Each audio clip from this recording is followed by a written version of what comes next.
தோழமை சொந்தங்களுக்கு பணிவான வணக்கங்கள். இன்றைய வகுப்பினை நம்முடைய அருமை தோழர் சஜீவன் அவர்கள் இன்று நடத்த இருக்கின்றார்கள். PO guide part 2. கடந்த ஆண்டு நம்முடைய பயிற்சி வகுப்பிலே தேர்ந்திருந்து படித்தவர்களுக்கு நிச்சயமாக அவரை பற்றி தெரியும். நாகர்கோயிலே WCTC-யினுடைய இன்ஸ்ட்ரக்டராக இருக்கின்றார்.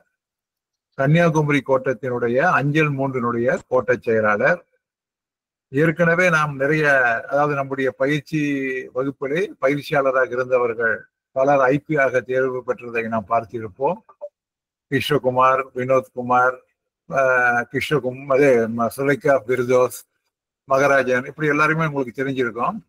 அந்த வரிசையில சேரக்கூடியவர் தான் இவரும். அதனால அவர் இருக்கிறது நமக்கு இப்போதைக்கு ஒரு பாக்கியம் அப்படின்னு நினைச்சிட்டு அவரை நம்ம நிச்சயமா அவரோட கிளாஸ் நீங்க மைன்யூட்டா கவனிச்சீங்கன்னா உங்களுக்கு நல்ல பலன் கிடைக்கும். ரெண்டாவது இன்னும் ஒண்ணு முக்கியமானது என்னன்னா, இன்னைக்கு ராஜஸ்தான் சர்க்கிள்ல பிஏ நோட்டிபிகேஷன் ரிலீஸ் பண்ணிட்டாங்க.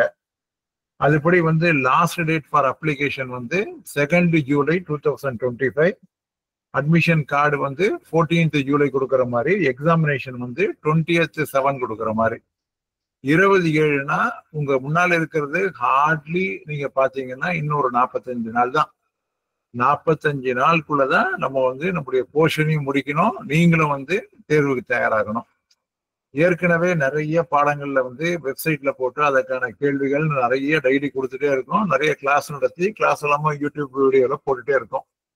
இதெல்லாம் நீங்க இந்த 45 நாள் நீங்க டயத்தை வேஸ்ட் பண்ணாம படிச்சாதான் வர முடியும். ரெண்டாவது இன்னொன்னு நம்ம முக்கியமா தெரிஞ்சுக்க வேண்டியது என்னன்னா, இந்த தடவை காம்படிஷன் டஃப்பா இருக்கும். முன்ன மாதிரிலாம் ஈஸியா இருக்காது. ஏன்னா நிறைய பேர் திறமையானவங்க எழுதுறாங்க. ரெண்டாவது இந்த ஃபர்ஸ்ட் பேஜ்ல மாஸ் ரெக்ரூட்மெண்ட் போஸ்ட்மேன் ஆனாங்க, அத்தனை பேரும் இந்த தடவை தான் கிளார்க் எழுதுறாங்க. அதனால ஒரு ஒரு காம்படிஷன் இருக்கும். அதனால நீங்க நிறைய படிக்கணும், நிறைய தயாராகணும். சும்மா நேரத்தை வேஸ்ட் பண்ணிட்டு ஏதோ நானும் பேருக்கு வந்தேன் கச்சேரிக்கு போனேன்ற மாதிரி இருந்தா எஃபெக்டிவா இருக்காது. உங்களுடைய முடிவுக்கே நான் விட்டுடுறேன். எனக்கும் கொஞ்சம் சமீப காலத்துல நீங்க உங்களுடைய பார்ட்டிசிபேஷன்லாம் பாக்குறதே வருத்தமா தான் இருக்கு. இன்னைக்கு கூட பாத்தீங்கன்னா 67 பேர் தான் இது வரைக்கும் கலந்துருக்கீங்க. இந்த மாதிரி ஒரு புவர் பார்ட்டிசிபேஷன்லாம் இருக்குச்சு. எனக்கே ஒரு நிறைய டிஸ்கரேஜ்மெண்ட் இருக்கு. இருந்தாலும் எடுத்த காரியத்தை விடக்கூடாதுன்னு சொல்லிட்டு நம்ம தொடர்ந்து நடத்திட்டு இருக்கோம். இன்னைக்கு தோழர் சாஜி அவர்களுடைய கிளாஸ் கவனிங்க, முழுமையா கவனிங்க. நடுவுல யாரும் இன்டர்பிரட் பண்ணாதீங்க, யாரும் அன்மியூட் பண்ணாதீங்க. எல்லாம் அப்படியே கிளாஸ் அப்சர்வ் பண்ணுங்க. சஜு நீங்க நடத்துங்க. சஜு நான் மியூட் பண்ணிக்கிறேன். சஜு. தோழர்களே தோழியர்களே அனைவருக்கும் இனிய மாலை வணக்கம். டிபார்ட்மெண்டல் எக்ஸாமுக்காக தயாராக்கி கொண்டிருக்கின்ற உங்க எல்லாருக்கும் எனது சார்பாகவும் கன்னியாகுமரி கோட்டம் சார்பாகவும் நான் உங்களுக்கு வாழ்த்துக்களை தெரிவித்துக் கொள்கிறேன். கண்டிப்பா நீங்க இந்த எக்ஸாம்ல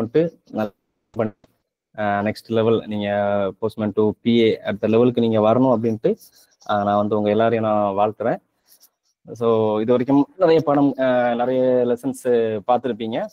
ஸோ ஒன் ஆஃப் த நம்முடைய subject post office guide part 2. உங்களுக்கு PO guide part 1 Krithika madam ரொம்ப அருமையாக நடத்தியிருப்பாங்க. ஸோ அதனுடைய தொடர்ச்சியாக நம்ம போஸ்ட் பிஓ கைட் பார்ட் 2 கொஞ்சம் நாம பார்த்துக்கலாம். சரிங்களா? So PO guide part 2, PO கைடுனா அது ஒரு கஸ்டமருக்காக நம்மளுடைய டிபார்ட்மெண்ட்னால வெளியிடப்பட்டது. சரிங்களா? கஸ்டமருக்கு ஒரு வழிகாட்டுதலுக்காக வெளியிடப்பட்டது இந்த போஸ்ட் ஆஃபீஸ் கைடு அப்படிங்கிறது. அதில் பார்ட் 1ங்கிறது இன்லேண்ட் மெயில்ஸுக்காகவும், இந்த பார்ட் 2 அப்படிங்கிறது இந்த இன்டர்நேஷனல் மெயில்ஸ் சர்வதேச அந்த தபால்களுக்காகவும் வெளியிடப்பட்டது இந்த பிஓ கைட்ஸ். ஸோ பார்ட் 2ல நம்ம அந்த சர்வதேச தபால்கள் இன்டர்நேஷனல் ஆர்டிகல்ஸ் பற்றி நம்ம கொஞ்சம் பார்த்துக்கலாம். சரிங்களா? கொஞ்சம் பார்த்துக்கோங்க. நம்ம ஏதாச்சும் டவுட்னா நம்ம லாஸ்ட்ல கேட்டுக்கலாம். சரிங்களா? ஸோ இன்லேண்ட்ல பார்த்தீங்கன்னா நமக்கு நிறைய கிளாஸ் ஆஃப் ஆர்டிகல்ஸ் கொடுத்துருப்பாங்க. நம்மளுடைய இந்த ஃபாரின் ஆர்டிகல்ஸ் அல்லது இந்த இன்டர்நேஷனல் மெயில்ஸ்ல பொறுத்த வரைக்கும் அதோட டெஃபினேஷன் என்ன சொல்றாங்கன்னா, எது இன்டர்நேஷனல் மெயில் எது அல்லது ஃபாரின் போஸ்ட் அப்படின்னு சொல்றாங்கன்னா, இன்லேண்ட் போஸ்ட்டுங்கிற டெஃபினேஷனுக்கு உள்ளாட்டி வராத மற்ற ஆர்டிகல் எல்லாமே ஃபாரின் போஸ்ட் அப்படிங்கிறது. ஸோ இன்லேண்ட் போஸ்ட்டுக்கு நமக்கு டெஃபினேஷன் தெரியும் இல்லைங்களா? இந்தியாவுக்குள்ளேயோ அல்லது இந்தியாவுக்கு வெளியே இந்திய அரசாங்கத்துக்கு சொந்தமான ஏதாச்சும் ஒரு பகுதிக்குள்ளாடி நம்ம அனுப்புற அந்த மெயில்ஸை பார்த்தீங்கன்னா நம்ம இன்லேண்ட் மெயில்ஸ் அப்படின்னு நம்ம சொல்றோம். ஸோ அந்த டெஃபினேஷனுக்கு உள்ள வராத தபால்கள் தான் இந்த ஃபாரின் போஸ்ட் அப்படின்னு சொல்றோம். அதாவது வெளிநாட்டுக்கு போகக்கூடிய தபால்கள் அப்படின்னு சொல்றோம். மேஜரா பார்த்தீங்கன்னா 2 கேட்டகரி தான். ஒன்று லெட்டர் போஸ்ட் அப்படிங்கிற ஒரு கேட்டகரி, இன்னொன்று பார்சல் போஸ்ட் அப்படிங்கிற ஒரு கேட்டகரி. இதை பத்தி நம்ம அடுத்த பின்னாடி நம்ம கொஞ்சம் விரிவா பார்ப்போம். அதுக்கு முன்னாடி ஒரு சில இந்த அடிப்படையான விஷயங்கள் இந்த இன்டர்நேஷனல் போஸ்டோட அல்லது சர்வதேச இதோட தொடர்புடைய ஒரு சில விஷயங்கள் நம்ம தெரிஞ்சுப்போம். அதுல முதல்ல நம்ம தெரிஞ்சுக்க வேண்டியது யூபியு, யூனிவர்சல் போஸ்டல் யூனியன். இப்போ நம்ம இப்ப பாத்தீங்கன்னா இன்னைக்கு இதெல்லாம் கேள்விப்பட்டிருப்பீங்க இல்லையா? ஐநா சபை என்போம், யுஎன்ஓ யுனைடெட் நேஷனல் ஆர்கனைசேஷன் போம், நிறைய கூட்டமைப்புகள் இருக்கும் இல்லைங்களா? பிரிக்ஸ் கேள்விப்பட்டிருப்போம், G20. ஸோ இந்த மாதிரி நிறைய கூட்டமைப்புகள் இருக்கு. ஸோ ஒவ்வொன்றுக்கும் ஏதாச்சும் ஒரு நோக்கம் இருக்கும். இப்போ ஐநா சபை எடுத்துக்கிட்டோம் அப்படின்னா அது வந்துட்டு உலகத்துல இருக்கிற எல்லா நாடுகளும் ஒரு கூட்டமைப்பு, தங்களுக்குள்ளாடி ஏதோ சில விஷயங்களை பகிர்ந்து கொள்வதற்காண்டி ஏற்படுத்தப்பட்ட ஒரு கூட்டமைப்பு. அந்த மாதிரி இந்த தபால் சம்பந்தமாக ஒரு நாட்டுல இருந்து இன்னொரு நாட்டுக்கு தபால் போகணும், சும்மா போயிட முடியாது இல்லைங்களா? ஸோ இது எல்லாத்தையுமே மேனேஜ் பண்ணணும், இதை எப்படி ஒரு ஒழுங்குபடுத்துறது அப்படிங்கிற மாதிரியான ஏற்படுத்தப்பட்ட ஒரு அமைப்பு தான் இந்த யூனிவர்சல் போஸ்டல் யூனியன். உலகத்துல இருக்கிற எல்லா நாடுகளுக்கும் இடையேயான இந்த தபால் பரிவர்த்தனையை ஒழுங்குபடுத்துறதுக்காண்டி ஏற்படுத்தப்பட்ட அமைப்பு தான் யூபியு. இது எப்ப தொடங்கியிருக்காங்க அப்படின்னு பார்த்தோம்னா 9th October 1874. இந்த 9th Octoberங்கிறது உங்களுக்கு நல்லா ஞாபகம் இருக்கும் இல்லைங்களா? நம்ம வருஷம் என்னவா கொண்டாடிக்கிட்டு இருக்கிறோம், நம்மளுடைய போஸ்டல் டே, வேர்ல்டு போஸ்ட் டே அப்படின்னு நம்ம செலிப்ரேட் பண்ணிட்டு இருக்கோம் இல்லைங்களா? ஸோ அது வேற ஒன்றும் இல்லை, இந்த யூபியு ஏற்படுத்தப்பட்ட அந்த 9th October தான் ஆக்சுவலாக நம்ம என்ன பண்ணிட்டு இருக்கோம், வேர்ல்டு போஸ்ட் டே அப்படின்னு நாம செலிப்ரேட் பண்ணிட்டு இருக்கோம். ஸோ எப்போ இந்த அமைப்பு உருவாக்கி இருக்காங்க அப்படின்னா 1874 சுவிட்சர்லாந்தினுடைய தலைநகர் அந்த பெர்ன் நகரத்துல வந்துட்டு இந்த கூட்டமைப்பை வந்து உருவாக்கிக்கிறாங்க. சரிங்களா? ஸோ ஆரம்ப கட்டத்தில் இதனுடைய பேர் என்னவா இருந்திருக்கு அப்படின்னா ஜெனரல் போஸ்டல் யூனியன் அப்படிங்கிறது என்னுடைய பேரா இருந்திருக்கு. பிற்காலத்துல 1878 அதனுடைய பேரை வந்துட்டு யூனிவர்சல் போஸ்டல் யூனியன் அப்படின்ட்டு மாத்திருக்காங்க. சரிங்களா? இன்னைக்கு தேதிக்கு பாத்தீங்க அப்படின்னா இந்த இதுல 192 நாடுகள் இந்த யூபியூல வந்துட்டு உறுப்பினர்களா இருக்கிறாங்க. ஐநா சபையில பாத்தீங்கன்னா 193 நாடுகள் இருக்கிறாங்க. இந்த யூபியூல பாத்தீங்கன்னா 192 நாடுகள் உறுப்பினர்களா இருக்காங்க, இன்க்ளூடிங் நம்ம இந்தியா. சரிங்களா? ஸோ இந்தியா எப்பல இருந்து இந்த யூபியூல இருக்கிறாங்கன்னு பாத்தீங்கன்னா 1/7/1876 இருந்து இந்தியா யூபியினுடைய ஒரு மெம்பரா இருந்துகிட்டு வராங்க. சரிங்களா?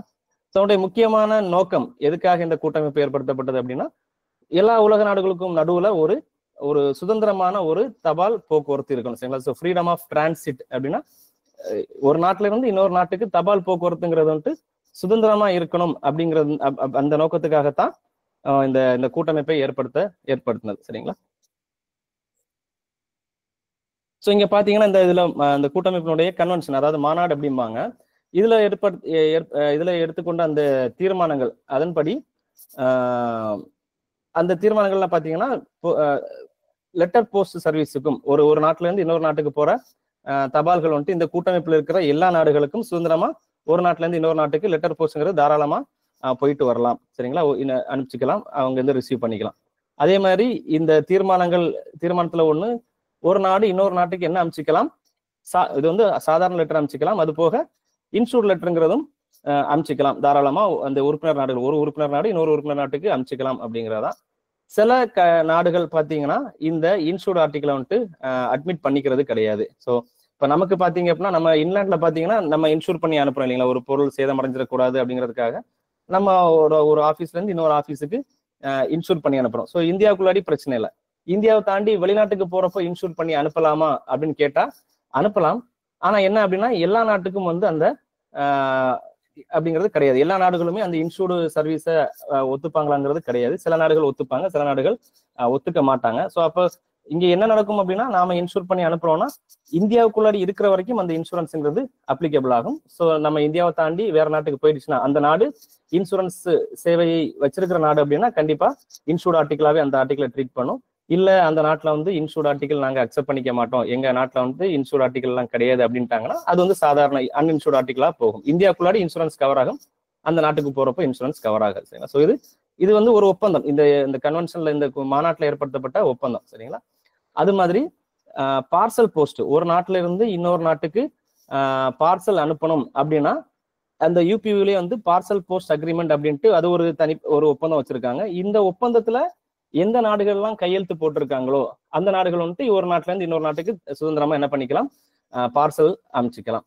இல்ல அந்த மாதிரி அந்த பொதுவான ஒப்பந்தத்துல கையெழுத்து போடல அப்படின்னா அந்த ரெண்டு நாடுகளும் தனிப்பட்ட முறையில என்ன பண்ணிருக்கணும், ஏதாச்சும் ஒப்பந்தம் போட்டிருக்கணும். ஒண்ணு அவங்க பொதுவான இந்த பார்சல் போஸ்ட் யூபியினுடைய பார்சல் போஸ்ட் ஒப்பந்தத்துல இப்போ ஒரு 100 கண்ட்ரிஸ் ஒப்பந்தத்துல கையெழுத்து போட்டிருக்காங்க. அந்த 100 கண்ட்ரிக்கு நடுவில் எந்தவித பிரச்சனைகளும் இல்லாம இந்த பார்சல்கள் வந்து போயிட்டு வந்துகிட்டு இருக்கும். அதுவே இந்த மாதிரி இந்த பொதுவான இந்த பார்சல் போஸ்ட் அக்ரிமெண்ட்ல ஒரு நாடு கையெழுத்து போடலை அப்படின்னா ஒரு அந்த நாட்டுல இருந்து வேற ஒரு நாட்டுக்கு பார்சல் அனுப்பணும்னா அந்த 2 நாடுகளுக்கும் இடையில ஏதாச்சும் தனிப்பட்ட ஒப்பந்தம் இருந்தா மட்டும்தான் என்ன பண்ணிக்க முடியும், பார்சல்ங்கிறது அனுப்பிச்சிக்க முடியும். நீங்க வேணா நீங்க இப்போ செக் பண்ணி பாருங்க, எல்லா நாட்டுக்குமே பாத்தீங்கன்னா நம்மளால என்ன பண்ண முடியாது, பார்சல்ங்கிறது அனுப்ப முடியாது. காரணம், இந்த ஒப்பந்தத்துல கையெழுத்து போட்டிருந்த நாடுகளுக்கு மட்டும்தான் பார்சல் அனுப்பிச்சிக்க முடியும். அந்த ஒப்பந்தத்துல கையெழுத்து போடாத நாடுகளுக்கு நம்ம பார்சல் அனுப்பிச்சிக்க முடியாது. சரிங்களா?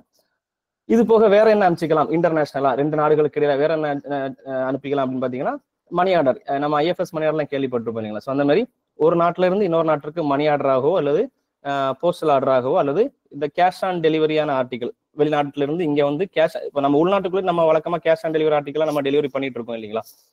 அதே மாதிரி வெளிநாட்டுல இருந்து ஒரு ஆர்டிகலை கேஷ் ஆன் டெலிவரில நான் வாங்க முடியுமான்னு கேட்டாச்சுன்னா, அந்த நாட்டுக்கும் இந்த நாட்டுக்கும், நம்ம இந்தியாவுக்கு இப்போ இந்தியாவில் ஒரு ஆர்டிகல் வரணும் அப்படின்னா அந்த நாட்டுக்கும் இந்தியாவுக்கும் நடுவுல ஸ்பெஷல் பைலேட்டரல் அக்ரிமெண்ட், அதாவது இருதரப்பு ஒப்பந்தம் சொல்லுவாங்க இல்லைங்களா, இந்த 2 நாட்டுக்கும் நடுவுல.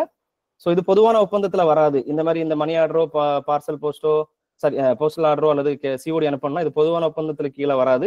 அந்த மாதிரி இந்த மாதிரியான இதை அனுப்பணும் அப்படின்னா அந்த 2 நாடுகளுக்கும் இடையில ஒரு சிறப்பு இருதரப்பு ஒப்பந்தம் அப்படிம்பாங்க. பைலேட்டரல் அக்ரிமெண்ட், இருதரப்பு ஒப்பந்தம் அது இருந்துச்சுன்னா மட்டும்தான் என்ன பண்ணிக்க முடியும், இந்த 2 நாடுகளும் CODO அல்லது போஸ்டல் ஆர்டரோ அல்லது மணி ஆர்டரோ வந்து எக்ஸ்சேஞ்ச் பண்ணிக்க முடியும். சரிங்களா?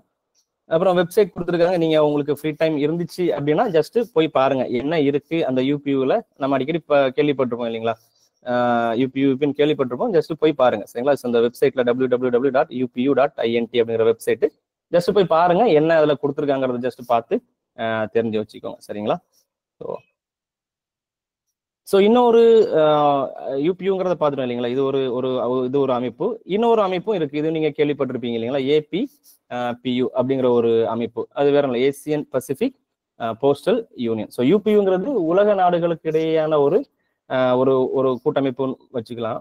இங்க இந்த APPU அப்படிங்கிறது எதுக்காக அப்படின்னா, இந்த ஏசியா பசிபிக் ரீஜன்ல இருக்கிற நாடுகள்லாம் சேர்ந்து ஒரு கூட்டமைப்பு வச்சிருக்காங்க. சரிங்களா? இந்த நாடுகள் மட்டும் சேர்ந்து ஒரு கூட்டமைப்பு வச்சிருக்காங்க. இது எப்போ தொடங்கி இருக்காங்க பாத்தீங்கன்னா 1961ல இந்த APPU அப்படிங்கிறத வந்துட்டு ஆரம்பிச்சிருக்காங்க. ஆரம்பிச்சது எங்க ஆரம்பிச்சிருக்காங்க அப்படின்னா, பிலிப்பைன்ஸ் நாட்டினுடைய தலைநகர் மணிலா, அங்க வந்துட்டு இந்த APPUங்கிற அமைப்பை வந்துட்டு ஆரம்பிச்சிருக்காங்க. சரிங்களா? ஸோ இது நடைமுறைக்கு வரப்போ, இந்த அமைப்பை தொடங்கி இந்த அமைப்பு செயல்பாட்டுக்கு வரும்போது என்ன எப்படி இருந்தது பாத்தீங்கன்னா, அவருடைய பெயர் Asian oceanic postal union, AOPU அப்படிங்கிற மாதிரி அவரோட பேர் வச்சிருந்தாங்க. ஸோ UPUமே பாத்தீங்கன்னா ஜெனரல் போஸ்டல் யூனியன் அப்படின்ற ஒரு பேர் வச்சுதான் திரும்ப 2வது என்ன பண்ணிருக்காங்க, UPUன்னு பேர் மாத்திருக்காங்க. அதே மாதிரி இந்த APPUமே பாத்தீங்கன்னா ஆரம்பிக்கப்போ ஏசியன் ஓசியானிக் போஸ்டல் யூனியன் அப்படிங்கிற பேரோட தான் ஆரம்பிச்சிருக்காங்க. ஃபர்தரா 1981ல, ஸோ 1961ல எஸ்டாப்ளிஷ் பண்ணியிருக்காங்க. அது நடைமுறைக்கு வந்தது 62ல நடைமுறைக்கு வந்தது. கிட்டத்தட்ட ஒரு 20 வருஷத்துக்கு அப்புறம் அவருடைய பேர் என்னன்னு மாத்திருக்காங்க, ஏசியன் பசிபிக் இப்ப இருக்கிற இந்த APPU அப்படிங்கிற பேருக்கு அதை மாத்திருக்காங்க. சுமார் ஒரு 20 வருஷத்துக்கு முன்னாடி, 22 வருஷத்துக்கு முன்னாடி அதை என்ன பண்ணிருக்காங்க, பிலிப்பைன்ஸ்ல இருந்து அதனுடைய தலைநகர இந்த ஹெட் குவார்டர்ஸை தாய்லாந்தினுடைய தலைநகர் பேங்காக், அந்த பேங்காக் நகரத்துக்கு என்ன பண்ணிருக்காங்க, அவருடைய ஹெட் குவார்டர்ஸ் வந்துட்டு ஷிஃப்ட் பண்ணியிருக்காங்க. ஸோ இப்போ வரைக்கும் அது எங்க தான் செயல்பட்டு வருது அப்படின்னா, இந்த பேங்காக்ல தான் இந்த APPUங்கிற அமைப்பு செயல்பட்டு வருகிறது. இதுவும் அப்படிதான். ஜஸ்ட் இந்த உறுப்பினர் நாடுகள் கிட்டத்தட்ட இதுல வந்துட்டு இன்னைக்கு தேதிக்கு 32 நாடுகள் வந்துட்டு இதுல உறுப்பினராக இருக்கிறாங்க. சரிங்களா? இந்த ஏசியா பசிபிக் ரீஜன்ல இருக்கிற 32 நாடுகள் இந்த APPUல உறுப்பினராக இருந்துட்டு இருக்கிறாங்க. சரிங்களா? ஸோ இதோட வெப்சைட்டும் இதுல கொடுத்துருக்கேன். ஜஸ்ட் நீங்க ஃப்ரீ டைம் இருந்துச்சுன்னா ஜஸ்ட் ஒரு கிளான்ஸ் நீங்க பார்த்துக்கோங்க. சரிங்களா? ஸோ ஏன் இதுக்காக கொடுத்துருக்காங்க அப்படின்னா, இந்த 32 நாடுகள் இருக்கு இல்லையா, இந்த 32 நாடுகளுக்கு நடுவுலையும் ஒரு சிறப்பான ஒரு ஸ்பெஷல் டீலிங்ஸ் மாதிரி. சரிங்களா? இந்த நாடுகளுக்கு கூட இடையில வந்துட்டு லெட்டர் டிரான்ஸ்மிஷன் பண்றப்போ கொஞ்சம் குறைவான ரேட்ல வந்துட்டு நம்ம அனுப்பிச்சிக்க முடியும். சரிங்களா? ஒன்று விட்டுட்டேன், இந்த இந்தியா வந்துட்டு இந்த APPUல 1973ல ஜாயின் பண்ணியிருக்காங்க. சரிங்களா? இதை பொறுத்த வரைக்கும் UPUல வந்துட்டு இந்தியா வந்துட்டு 1876ல ஜாயின் பண்ணியிருக்காங்க. APPUல இந்தியா வந்துட்டு 1973ல ஜாயின் பண்ணியிருக்காங்க. இந்த டேட்டை மட்டும் கொஞ்சம் ஞாபகம் வச்சுக்குவோம். மேபி நீங்க இதுல இந்த பியோகேட் பார்ட் 2ல பாத்தீங்கன்னா இது கொஞ்சம் நீங்க ஞாபகம் வச்சுக்க வேண்டிய விஷயங்கள். சரி, இந்த டேட் இந்த ஏரியாவில். சரிங்களா? இந்த டேட் கொஞ்சம் ஞாபகம் வச்சுக்கோங்க. நம்பர் ஆஃப் இந்த மெம்பர் கண்ட்ரிஸ், எத்தனை கண்ட்ரிஸ் இருக்குங்கிறதையும் கொஞ்சம் ஞாபகம் வச்சுக்கோங்க. இந்த ஹெட் குவார்டர்ஸ் எங்க இருக்குங்கிறதையும் கொஞ்சம் ஞாபகம் வச்சுக்கோங்க. சரிங்களா? ஸோ இதனுடைய நோக்கம் என்னன்னா, இந்த குறிப்பிட்ட இந்த 32 நாடுகளுக்கு நடுவுல தபால் பரிமாற்றம் நடக்கிறப்ப வந்து இன்னும் கொஞ்சம் ஒரு குறைவான ஒரு விலையில ஒரு ரேட்ல வந்துட்டு இந்த லெட்டர் பரிமாற்றம் நடக்கணும் அப்படிங்கிறதுக்காண்டி அப்படிங்கிற ஒரு நோக்கம் இதுல வச்சிருக்காங்க. ஸோ வந்து ரெடியூஸ்டு சார்ஜஸ் அப்படிம்பாங்க. ரெடியூஸ்டு சார்ஜஸ்னா வேற ஒன்றும் இல்லை. ஸோ ஒரு தபால் இங்கிருந்து யூபியூல இருக்கிற ஒரு நாட்டுக்கு போறதுக்கும் அதை விடவும் கிட்டத்தட்ட குறைஞ்ச ஒரு ரேட்ல, குறைஞ்ச ரேட் மீன்ஸ் அது 100 ரூபாய்க்கு அதை அனுப்புறாங்க அப்படின்னா இந்த ஏபிபியூ கண்ட்ரிக்குள்ளாடி அதை 85 ரூபாய்க்கு அனுப்பிச்சிக்கலாம். சரிங்களா? அந்த மாதிரியான ஒரு ஸ்பெஷல் ஒரு ஒப்பந்தம் வந்துட்டு இந்த ஏபிபியூ கண்ட்ரிஸ்குள்ளாடி இருக்கு. ஸோ வேற நாடுகளுக்கு 100 ரூபாய்க்கு அனுப்புறத இந்த நாடுகளுக்குள்ளாடி, இந்த 32 நாடுகளுக்குள்ளாடி அனுப்புனாங்கன்னா 85 ரூபாய்க்கு அனுப்பிச்சிக்கலாம். அந்த மாதிரியான ஒரு கேட்டகரியில தான் அந்த 85% கொடுத்துருப்பாங்க. சரிங்களா? ஸோ நான் 100 ரூபாயோட கம்பேர் பண்ணி சொல்றேன். ஸோ நம்ம மொத்த ரேட்டுக்கு ஏற்ற மாதிரி அது சேஞ்ச் ஆகிக்கும். சரிங்களா? ஸோ அதுதான் வந்துட்டு இந்த ரெடியூஸ்டு சார்ஜஸ்ம்பாங்க. சரிங்களா? அது எதுக்காக மட்டும் பொருந்தும் அப்படின்னா சர்ஃபேஸ் லெட்டர். ஸோ முதல்ல சர்ஃபேஸ் லெட்டர்னா என்னன்னு சொல்லிடுறேன். சர்ஃபேஸ் லெட்டர் மீன்ஸ் தரை மார்க்கமாகவோ அல்லது கடல் மார்க்கமாகவோ பயணிக்கின்ற லெட்டர் தான் என்னது சர்ஃபேஸ் லெட்டரும்பாங்க. ஸோ இன்னொரு வே என்ன, ஒரு நாட்டுல இருந்து இன்னொரு நாட்டுக்கு போறதுக்கான ஈஸியான வேங்கிறது ஏர்ல போறது இல்லைங்களா? ஸோ நீங்க தரை மார்க்கமாகவோ அல்லது வந்துட்டு இந்த கடல் மார்க்கமாகவோ போறப்போ இந்த லெட்டரும் வந்து மேபி டிலே ஆகலாம். சரிங்களா? இந்த 85% ரெடியூஸ்டு சார்ஜுங்கிறது எதுக்கு மட்டும் பொருந்தும் அப்படின்னா சர்ஃபேஸ் லெட்டருக்கு மட்டும்தான் பொருந்தும். இந்த ஏர் லெட்டருக்கு வந்து அது பொருந்தாது. இந்த 32 நாடுகளுக்குள்ளாடியும் சர்ஃபேஸ் லெட்டர் அனுப்புறதா இருந்துச்சுன்னா இந்த ரேட் வந்து கொஞ்சம் கம்மியா கொடுத்துப்பாங்க. சரிங்களா? ஸோ இது வந்துட்டு இந்த ஏர் சர்சார்ஜுங்கிறது அஸ் யூஷுவல் மற்ற நாடுகளுக்கு எப்படி வருமோ. ஸோ ஏர் சர்சார்ஜுங்கிறது ஒரு அடிஷனல் சார்ஜஸ். அதாவது நான் வந்து என்னுடைய லெட்டரை ஒரு கண்ட்ரில இருந்து இன்னொரு கண்ட்ரிக்கு அனுப்புறேன். அது பை டிஃபால்ட் அது என்ன மோட்ல போகும் அப்படின்னா சர்ஃபேஸுங்கிற மோட்ல தான் நான் போகும். இல்லை என்னோட லெட்டர் வந்து நான் ஏர்ல அனுப்புறேன், இன்னும் கொஞ்சம் குயிக்கா எனக்கு போய் சேரணும் அப்படின்னா நம்ம ஏருங்கிற ஆப்ஷனை சூஸ் பண்றப்போ அது வந்துட்டு ஏர்ல இங்க இருந்து, ஸோ இந்தியாவில இருந்து இன்னொரு கண்ட்ரிக்கு போறப்போ ஆகாய மார்க்கமா வந்துட்டு அது போகும். ஸோ விரைவா போய் சேரும். ஸோ விரைவா போய் சேரும் அப்படின்னாலே நம்ம அதுக்கு என்ன பண்ற மாதிரி இருக்கும், அடிஷ்னலா நம்ம கொஞ்சம் பணம் கட்டுற மாதிரி இருக்கும். ஸோ அந்த பணத்துக்கு தான் என்ன பேரு, ஏர் சர்சார்ஜ் அப்படின்ட்டு பேரு. சரிங்களா? ஸோ இது வந்து நம்ம இன்லாண்ட் ஆர்டிகளுக்குமே பாத்தீங்க அப்படின்னா அந்த ஏர் சர்சார்ஜுங்கிறது இருக்கும். நீங்க படிச்சிருப்பீங்கன்னு நினைக்கிறேன் இல்லைங்களா? ஸோ ஆர்டிகிள் ஏர்ல போகணும், என்னுடைய ஆர்டிகிள் இன்னும் கொஞ்சம் விரைவா ஏர்ல போகணும் அப்படின்னா ஏர் சர்சார்ஜுங்கிறது நான் கட்டிக்கலாம். அதே மாதிரிதான் வெளிநாட்டுக்கும் அதே தான் ஆப்ஷன் இருக்கு. நீங்க இது படிச்சு இது போக சர்ஃபேஸ் SAL அப்படிம்பாங்க, சர்ஃபேஸ் ஏர் லிஃப்டட் அப்படின்ட்டு ஒரு கான்செப்ட் இருக்கு. ஒரு உள்நாட்டுக்குள்ளாடி சர்ஃபேஸ்ல போகும், இந்த இந்தியாவில இருந்து அடுத்த நாட்டுக்கு ஏர்ல போகும், அந்த நாட்டுல போய் இறங்கினதுக்கு அப்புறம் அந்த நாட்டுக்குள்ளாடி மறுபடியும் சர்ஃபேஸ்ல போகும். சரிங்களா? இது வந்து சர்ஃபேஸ் ஏர் லிஃப்டட் அப்படிம்பாங்க. ஸோ அதை நம்ம பின்னாடி உள்ள பகுதிகளை பார்க்கலாம். சரிங்களா? ஸோ ஏர் சர்சார்ஜுங்கிறது என்னுடைய தபால் அந்த நாட்டுக்கு போறப்போ ஏர்ல போகணும், ஆகாய மார்க்கமா போகணும்னு நினைச்சேன்னா நான் ஏர் சர்சார்ஜுங்கிறது நான் அடிஷனலா கட்டணும். இல்லை அப்படிங்கிறப்ப வந்துட்டு எனக்கு சர்ஃபேஸ்ல மட்டுமே போனா போதும் அப்படின்னா நான் குறைவான கட்டணத்துல என்ன பண்ணிக்க முடியும், என்னுடைய ஆர்டிகளை இந்த இந்தியாவில இருந்து நம்ம நாட்டில இருந்து இன்னொரு நாட்டுக்கு அனுப்பிச்சிக்க முடியும். சரிங்களா? ஸோ இந்த exchange of items other than letter post items govern by the relevant agreement of UPU. இந்த APPU கண்ட்ரிக்கு உள்ளாடி பார்த்தீங்கன்னா இந்த சர்ஃபேஸ் லெட்டருக்கு மட்டும்தான் இந்த மாதிரியான ரெடியூஸ்டு சார்ஜஸ். மீதி உள்ள ரூலிங்ஸ் எல்லாமே UPUல என்ன ரூலிங்ஸ் இருக்கோ அதே ரூலிங்ஸ் தான் மீதி உள்ள லெட்டர் போஸ்ட் ஐட்டம்ஸுக்கு அப்ளிகபிள் ஆகும். சர்ஃபேஸ் லெட்டருக்கு மட்டும்தான் இந்த மாதிரி ரெடியூஸ்டு சார்ஜஸ்ங்கிறது பொருந்தும். சரிங்களா? ஸோ இதில் கொஞ்சம் பேசிக்கான சில விஷயங்களை பற்றி நம்ம எல்லாம் பார்ப்போம். சரிங்களா? லெட்டர் போஸ்ட் அப்படின்னா என்ன, லெட்டர் போஸ்ட்ங்கிறதுக்கு என்ன சொல்றாங்க அப்படின்னா இதை வந்து இந்த பகுதியில் பார்த்தீங்கன்னா அடிக்கடி கரஸ்பாண்டன்ஸ் அப்படின்னு சொல்லியிருப்பாங்க. சரிங்களா? ஸோ ஒரு வெளிநாட்டு லெட்டரை பொறுத்த வரைக்கும் தபால்களை பொறுத்த வரைக்கும் லெட்டர் போஸ்ட்ங்கிறது இன்னொரு பெயர் வந்து அதுக்கு இன்னொரு பெயர் கரஸ்பாண்டன்ஸுங்கிறது. சரிங்களா? ஸோ லெட்டர் போஸ்ட்ங்கிற கேட்டகரியில் எதெல்லாம் வரும் அப்படின்னு பார்த்தீங்கன்னா லெட்டர்ஸ், நம்ம சாதாரணமாக அனுப்புகிற தபால்கள், நம்மளுடைய போஸ்ட் கார்டு, அப்புறம் பிரிண்டட் பேப்பர்ஸ் மீன்ஸ் அது புக்ஸா இருக்கலாம் அல்லது ஏதாச்சும் இந்த ரெஜிஸ்டர்ட் நியூஸ் பேப்பர்ஸா இருக்கலாம். ஸோ அது பிரிண்டட் பேப்பர்ஸ்ங்கிற ஒரு கேட்டகரிக்குள்ளாடி சப் கேட்டகரியா தான் என்ன பிரிண்டட் பேப்பர்ஸ்ங்கிற கேட்டகரிக்குள்ளாடி புக்ஸும் ரெஜிஸ்டர் நியூஸ் பேப்பர் இந்த பிரிண்டட் பேப்பர்ஸ்ங்கிற கேட்டகரிக்குள்ளாடி வந்துடும்.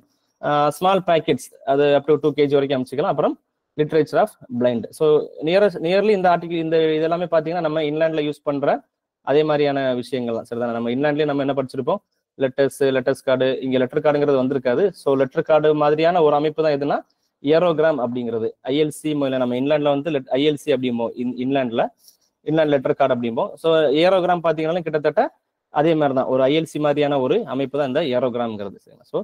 ஸோ லெட்டருக்கு போஸ்ட் கார்டு, பிரிண்டட் பேப்பர்ஸ்ங்கிறதுல புக்ஸும் ரெஜிஸ்டர் நியூஸ் பேப்பரும் அடங்கும்.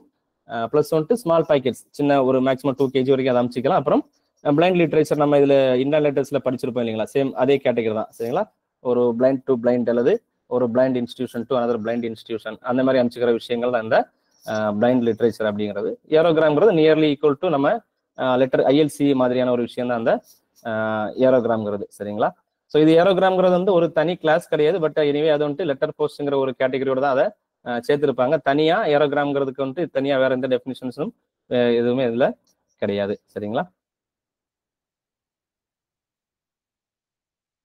ஸோ அப்புறம் சார்ஜஸ் நான் ஆல்ரெடி சொன்னேன் இல்லைங்களா, ஒரு ஆர்டிகிள் போகணும்னா நம்ம என்ன பண்ணுவோம், அதுக்கு பணம் கட்டுவோம். எதுக்கு மட்டும் நம்ம ஆக்சுவலா நம்ம கட்டுற பேஸ் டேரிஃப் அப்படிமோ இல்லைங்களா, ஒரு பேஸ் பிரைஸ் அப்படிமோ. பேஸ் பிரைஸ்ங்கிறது என்ன அப்படின்னா, அந்த ஆர்டிகிள் வெறும் தரைமார்க்கமாக சர்ஃபஸ்ங்கிறது தரைமார்க்கமாகவோ அல்லது கடல் மார்க்கமாகவோ அப்படி போறப்போ போற சார்ஜஸ் தான் அதனுடைய பேசிக் சார்ஜஸ்.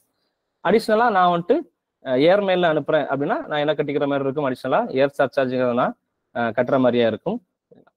ஸோ போஸ்ட் கார்டு இங்க அடுத்தது என்ன பாத்தீங்கன்னா, போஸ்ட் கார்டும் அல்லது ஏரோகிராம்ஸ், ஏர்மெயில் போஸ்ட் கார்டும் ஏரோகிராம்ஸுக்கு பாத்தீங்கன்னா கம்பைன்டு சார்ஜஸ் அப்படின்னு இருப்பாங்க. கம்பைன்டு சார்ஜஸ் அப்படின்னா வேற ஒன்றும் இல்லை, இந்த ரெண்டு சார்ஜஸுமே என்ன பண்ணிருப்பாங்க, சேர்த்தே கலெக்ட் பண்ணிருப்பாங்க. ஸோ இதுக்கு வந்துட்டு இல்ல நான் வந்துட்டு ஏரோகிராம வந்துட்டு சர்ஃபஸ்ல அனுப்புறேன்னு நினைச்சாச்சுன்னா முடியாது. ஏன்னா ஏரோகிராம்க்கான சார்ஜஸை எதை இன்க்ளூட் பண்ணது பாத்தீங்கன்னா, ஏர்ல போறதுக்கான சார்ஜஸை இன்க்ளூட் பண்ண சார்ஜஸ் தான் கம்பைன்ட் சார்ஜஸ். ஸோ ஏரோகிராம்னு போட்டாலே அது கண்டிப்பா எப்படிதான் போய் ஆகணும், ஏர்ல மட்டும்தான் அது பொய்யாகணும். அதுக்கு சர்ஃபஸ் டிரான்ஸ்மிஷனே கிடையாது. அதனால தான் அது என்னது கம்பைன்ட் சார்ஜஸ் அப்படின்னு கொடுத்துருப்பாங்க.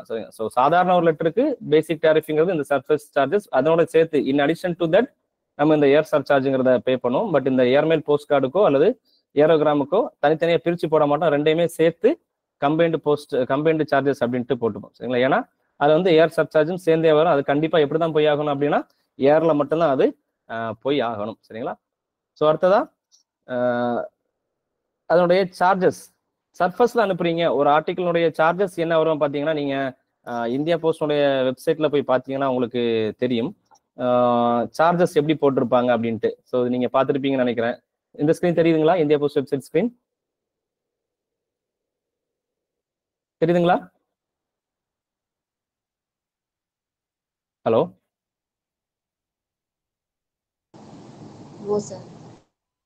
ஸ்கிரீன் தெரியுதே, ஸ்கிரீன் தெரியுது.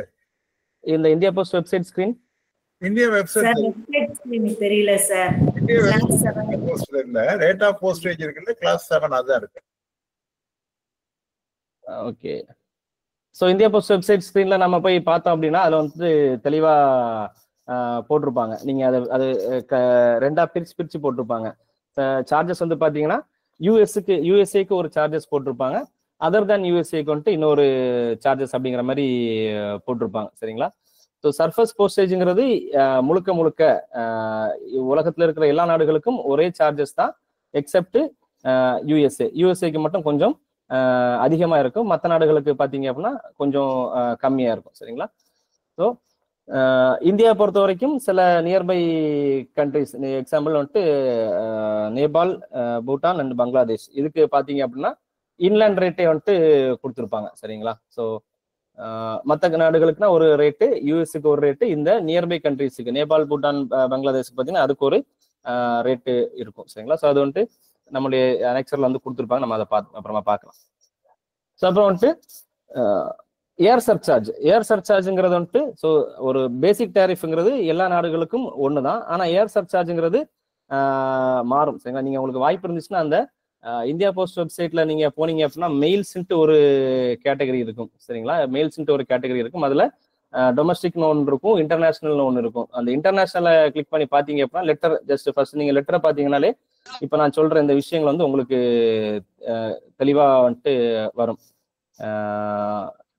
யூஎஸ்க்கு எவ்வளவு சார்ஜஸ் போட்டிருக்காங்க, ஏர் சர்சார்ஜ் வந்துட்டு எவ்வளவு போட்டிருக்காங்க சரிங்களா. ஸோ ஏர் சர்சார்ஜுங்கிறது வந்துட்டு வெரி அக்கார்டிங் டு டெஸ்டினேஷன், ஒவ்வொரு கண்ட்ரிக்கும் ஒவ்வொரு மாதிரியா இருக்கும். அது என்ன மாதிரி இருக்குன்னு பார்த்தீங்க அப்படின்னா ஏசியன் கண்ட்ரிக்கு ஒரு மாதிரியா இருக்கும், யூரோப்பியன் கண்ட்ரிஸ்க்கு ஒரு மாதிரியா இருக்கும்.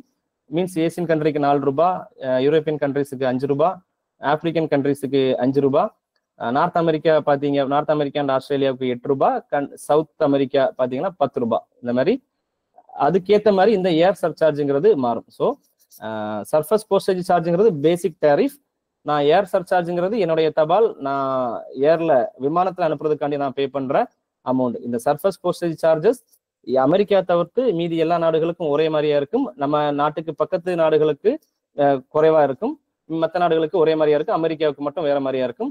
அதனோட அடிஷ்னலா இன் அடிஷன் டு தேட் தான் நான் என்ன பண்ண போறேன், ஏர் சர்சார்ஜுங்கிறது நான் கட்ட போறேன். ஏர் சர்சார்ஜுங்கிறது இந்த ஏசியன் கண்ட்ரிஸ், ஆப்பிரிக்கன் கண்ட்ரிஸ் அந்த மாதிரி அதுக்கேற்ற மாதிரி கொஞ்சம் வேரி ஆகி வரும். நீங்க முடிஞ்சா நான் நெக்ஸ்ட் இதுல வந்துட்டு நான் உங்களுக்கு அந்த இதுல இன்க்ளூட் பண்ணி கொண்டு வரேன். பட் நீங்க இந்தியா போஸ்ட் வெப்சைட்டை விசிட் பண்ணி அந்த மெயில்ஸ் கேட்டகரிக்குள்ளாடி இன்லாண்ட்னு ஒன்று இருக்கும், இன்டர்நேஷனல் இருக்கும். இன்டர்நேஷனல் கிளிக் பண்ணி பார்த்தீங்கனாலே அந்த டேரிஃப் எல்லாம் வந்து உங்களுக்கு ரொம்ப அழகா போட்டிருப்பாங்க. சரிங்களா? நான் நெக்ஸ்ட் கிளாஸ்ல வந்து நான் அதை இதுக்குள்ளாடி இன்க்ளூட் பண்ணி கொண்டு வந்துடுறேன். தென் அது போக நான் என்ன பண்றேன், ஸ்பெஷல் சார்ஜஸ் எதுக்காக. ஸோ இப்போ நம்ம நாட்டுக்குள்ளாடி இன்லாண்டை எடுத்துப்போம். இன்லாண்டை நம்ம அனுப்புறப்போ என்ன பண்றோம், ஒரு தபால் சாதா தபால் அனுப்புறோம் அப்படின்னா 5 ரூபாய்க்கு அனுப்புறோம் இல்லைங்களா?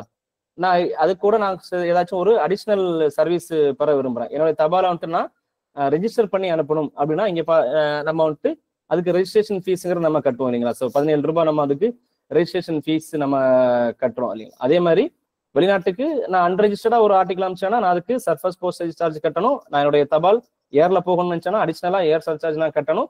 இல்ல என்னுடைய தபால் வந்துட்டு பதிவு தபாலா போகணும், வெளிநாட்டுக்கு போகுது, அதுவும் பதிவு தபாலா போகணும் அப்படின்னு நான் நினைச்சேன்னா நான் வந்துட்டு 150 ரூபாய் வந்துட்டு நான் அதிகமா கட்டணும். சரிங்களா? ஸோ இப்போ நம்ம இங்க பண்றோம் இல்லைங்களா, சாதாரணமா அனுப்பிச்சோன்னா என்னால 5 ரூபாய்க்கு அனுப்ப முடியும் அப்படின்னா அதையே நான் பதிவு பண்ணி அனுப்பணும் அப்படின்னா அதுக்கான பதிவு கட்டணம் வந்துட்டு ஒரு 17 ரூபாய் வாங்குறோம்னா அதை சேர்த்து அனுப்புவோம். அதே மாதிரி வெளிநாட்டுக்கு நான் ஒரு ஆர்டிகல் அனுப்புறப்போ என்னுடைய ஆர்டிகிள் பதிவு தபாலா போகணும் அப்படின்னு நினைச்சோன்னா அடிஷ்னலா நான் பேசிக் டேரிஃபோட ஏர் சர்சார்ஜோட அதிக சேர்த்து ஒரு ரெஜிஸ்ட்ரேஷன் சார்ஜஸ்ங்கிற 150 ரூபாவும் நான் கட்டணும்.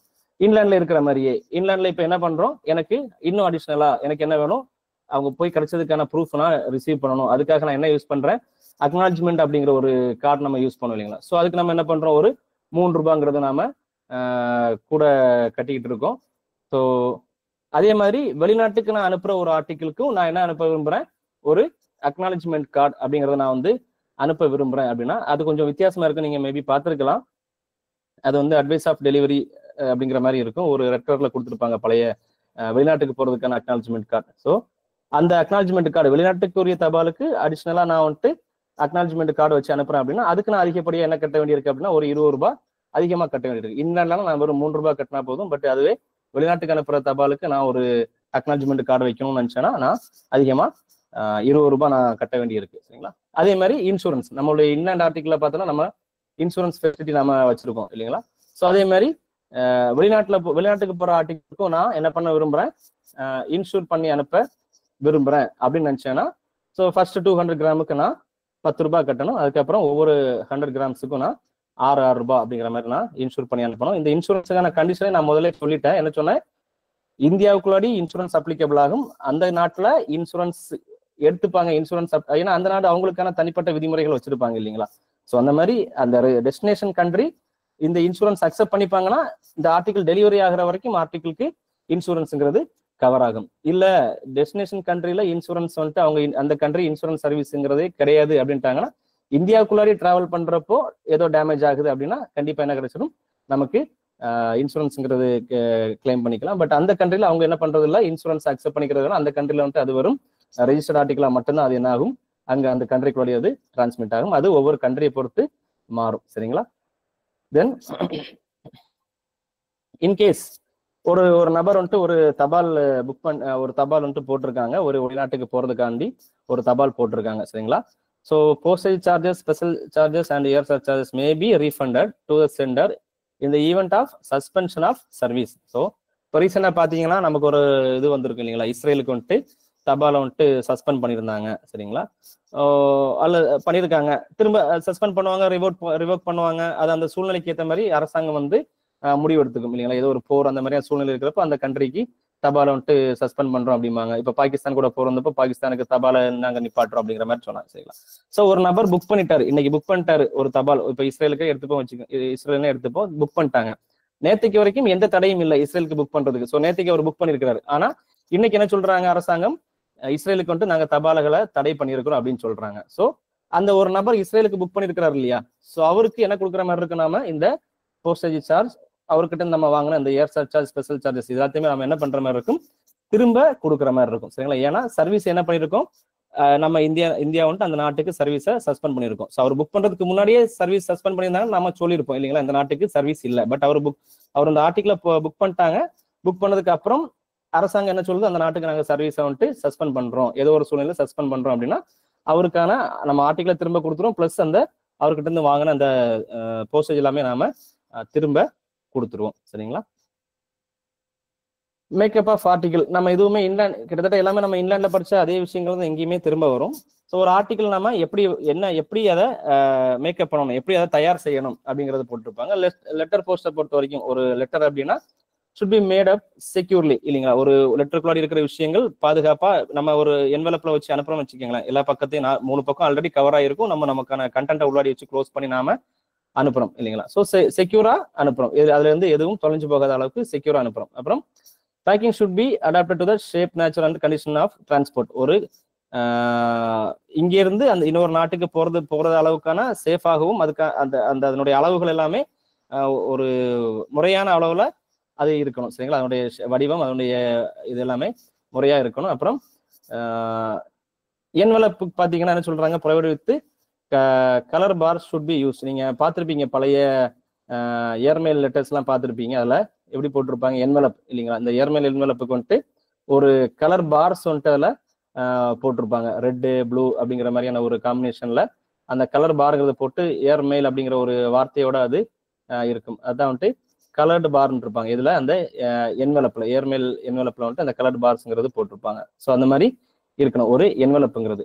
என்வலப்பை தவிர்த்து வேற ஏதாச்சும் அனுப்புறாங்க, பொருட்கள் ஏதாச்சும் அனுப்புறாங்க அப்படின்னா இன்கேஸ் ஏதாச்சும் ஒரு கிளாஸ், அதாவது இந்த கண்ணாடியிலான ஏதாவது செய்யப்பட்ட பொருட்கள் அல்லது ஃப்ராகில் உடையக்கூடிய பொருட்கள் எதையாச்சும் அனுப்புறாங்க அப்படின்னா அது என்ன பண்ணிக்கணும் அப்படின்னா ஒரு மெட்டல் பாக்ஸுக்குள்ளாடியோ அல்லது உட்டு மர பெட்டிக்குள்ளாடியோ அல்லது ஏதாச்சும் ஒரு பிளாஸ்டிக் பெட்டிக்குள்ளாடியோ சரிங்களா, அதுக்குள்ளாடி கண்டிப்பா இருக்கணும். அந்த பொருளுக்கும் இந்த பாக்ஸுக்கும் நடுவில் இருக்கிற இடங்களை பார்த்தீங்கன்னா ப்ரொடெக்டிவ் மெட்டீரியல்ஸ் ஏதாச்சும், இப்போ நம்ம பார்த்தீங்கன்னா இந்த பபுள் ரேப்பர்ஸ் எல்லாம் வச்சிருப்பாங்க இல்லைங்களா. ஸோ எதுக்காக அப்படின்னா அது உடஞ்சிடக்கூடாது அப்படிங்கிறதுக்காக இல்லைங்களா. ஸோ ஸ்பாஞ்சு, பபுள் ரேப்பர்ஸ், அந்த மாதிரியான பொருட்கள் அந்த பாக்ஸுக்கும் அந்த பொருளுக்கும் நடுவுல இந்த மாதிரியான ப்ரொடெக்டிவ் மெட்டீரியல்ஸ் வந்து உள்ளாடி ஃபில்அப் பண்ணி அனுப்பிச்சுவோம். ஏன்னா அப்பதான் வந்து என்ன ஆகாதுன்னா டிரான்ஸ்மிஷன்லையும் என்ன ஆகாது, அந்த கண்ணாடி பொருட்கள் வந்து உடையாம இருக்கும் சரிங்களா.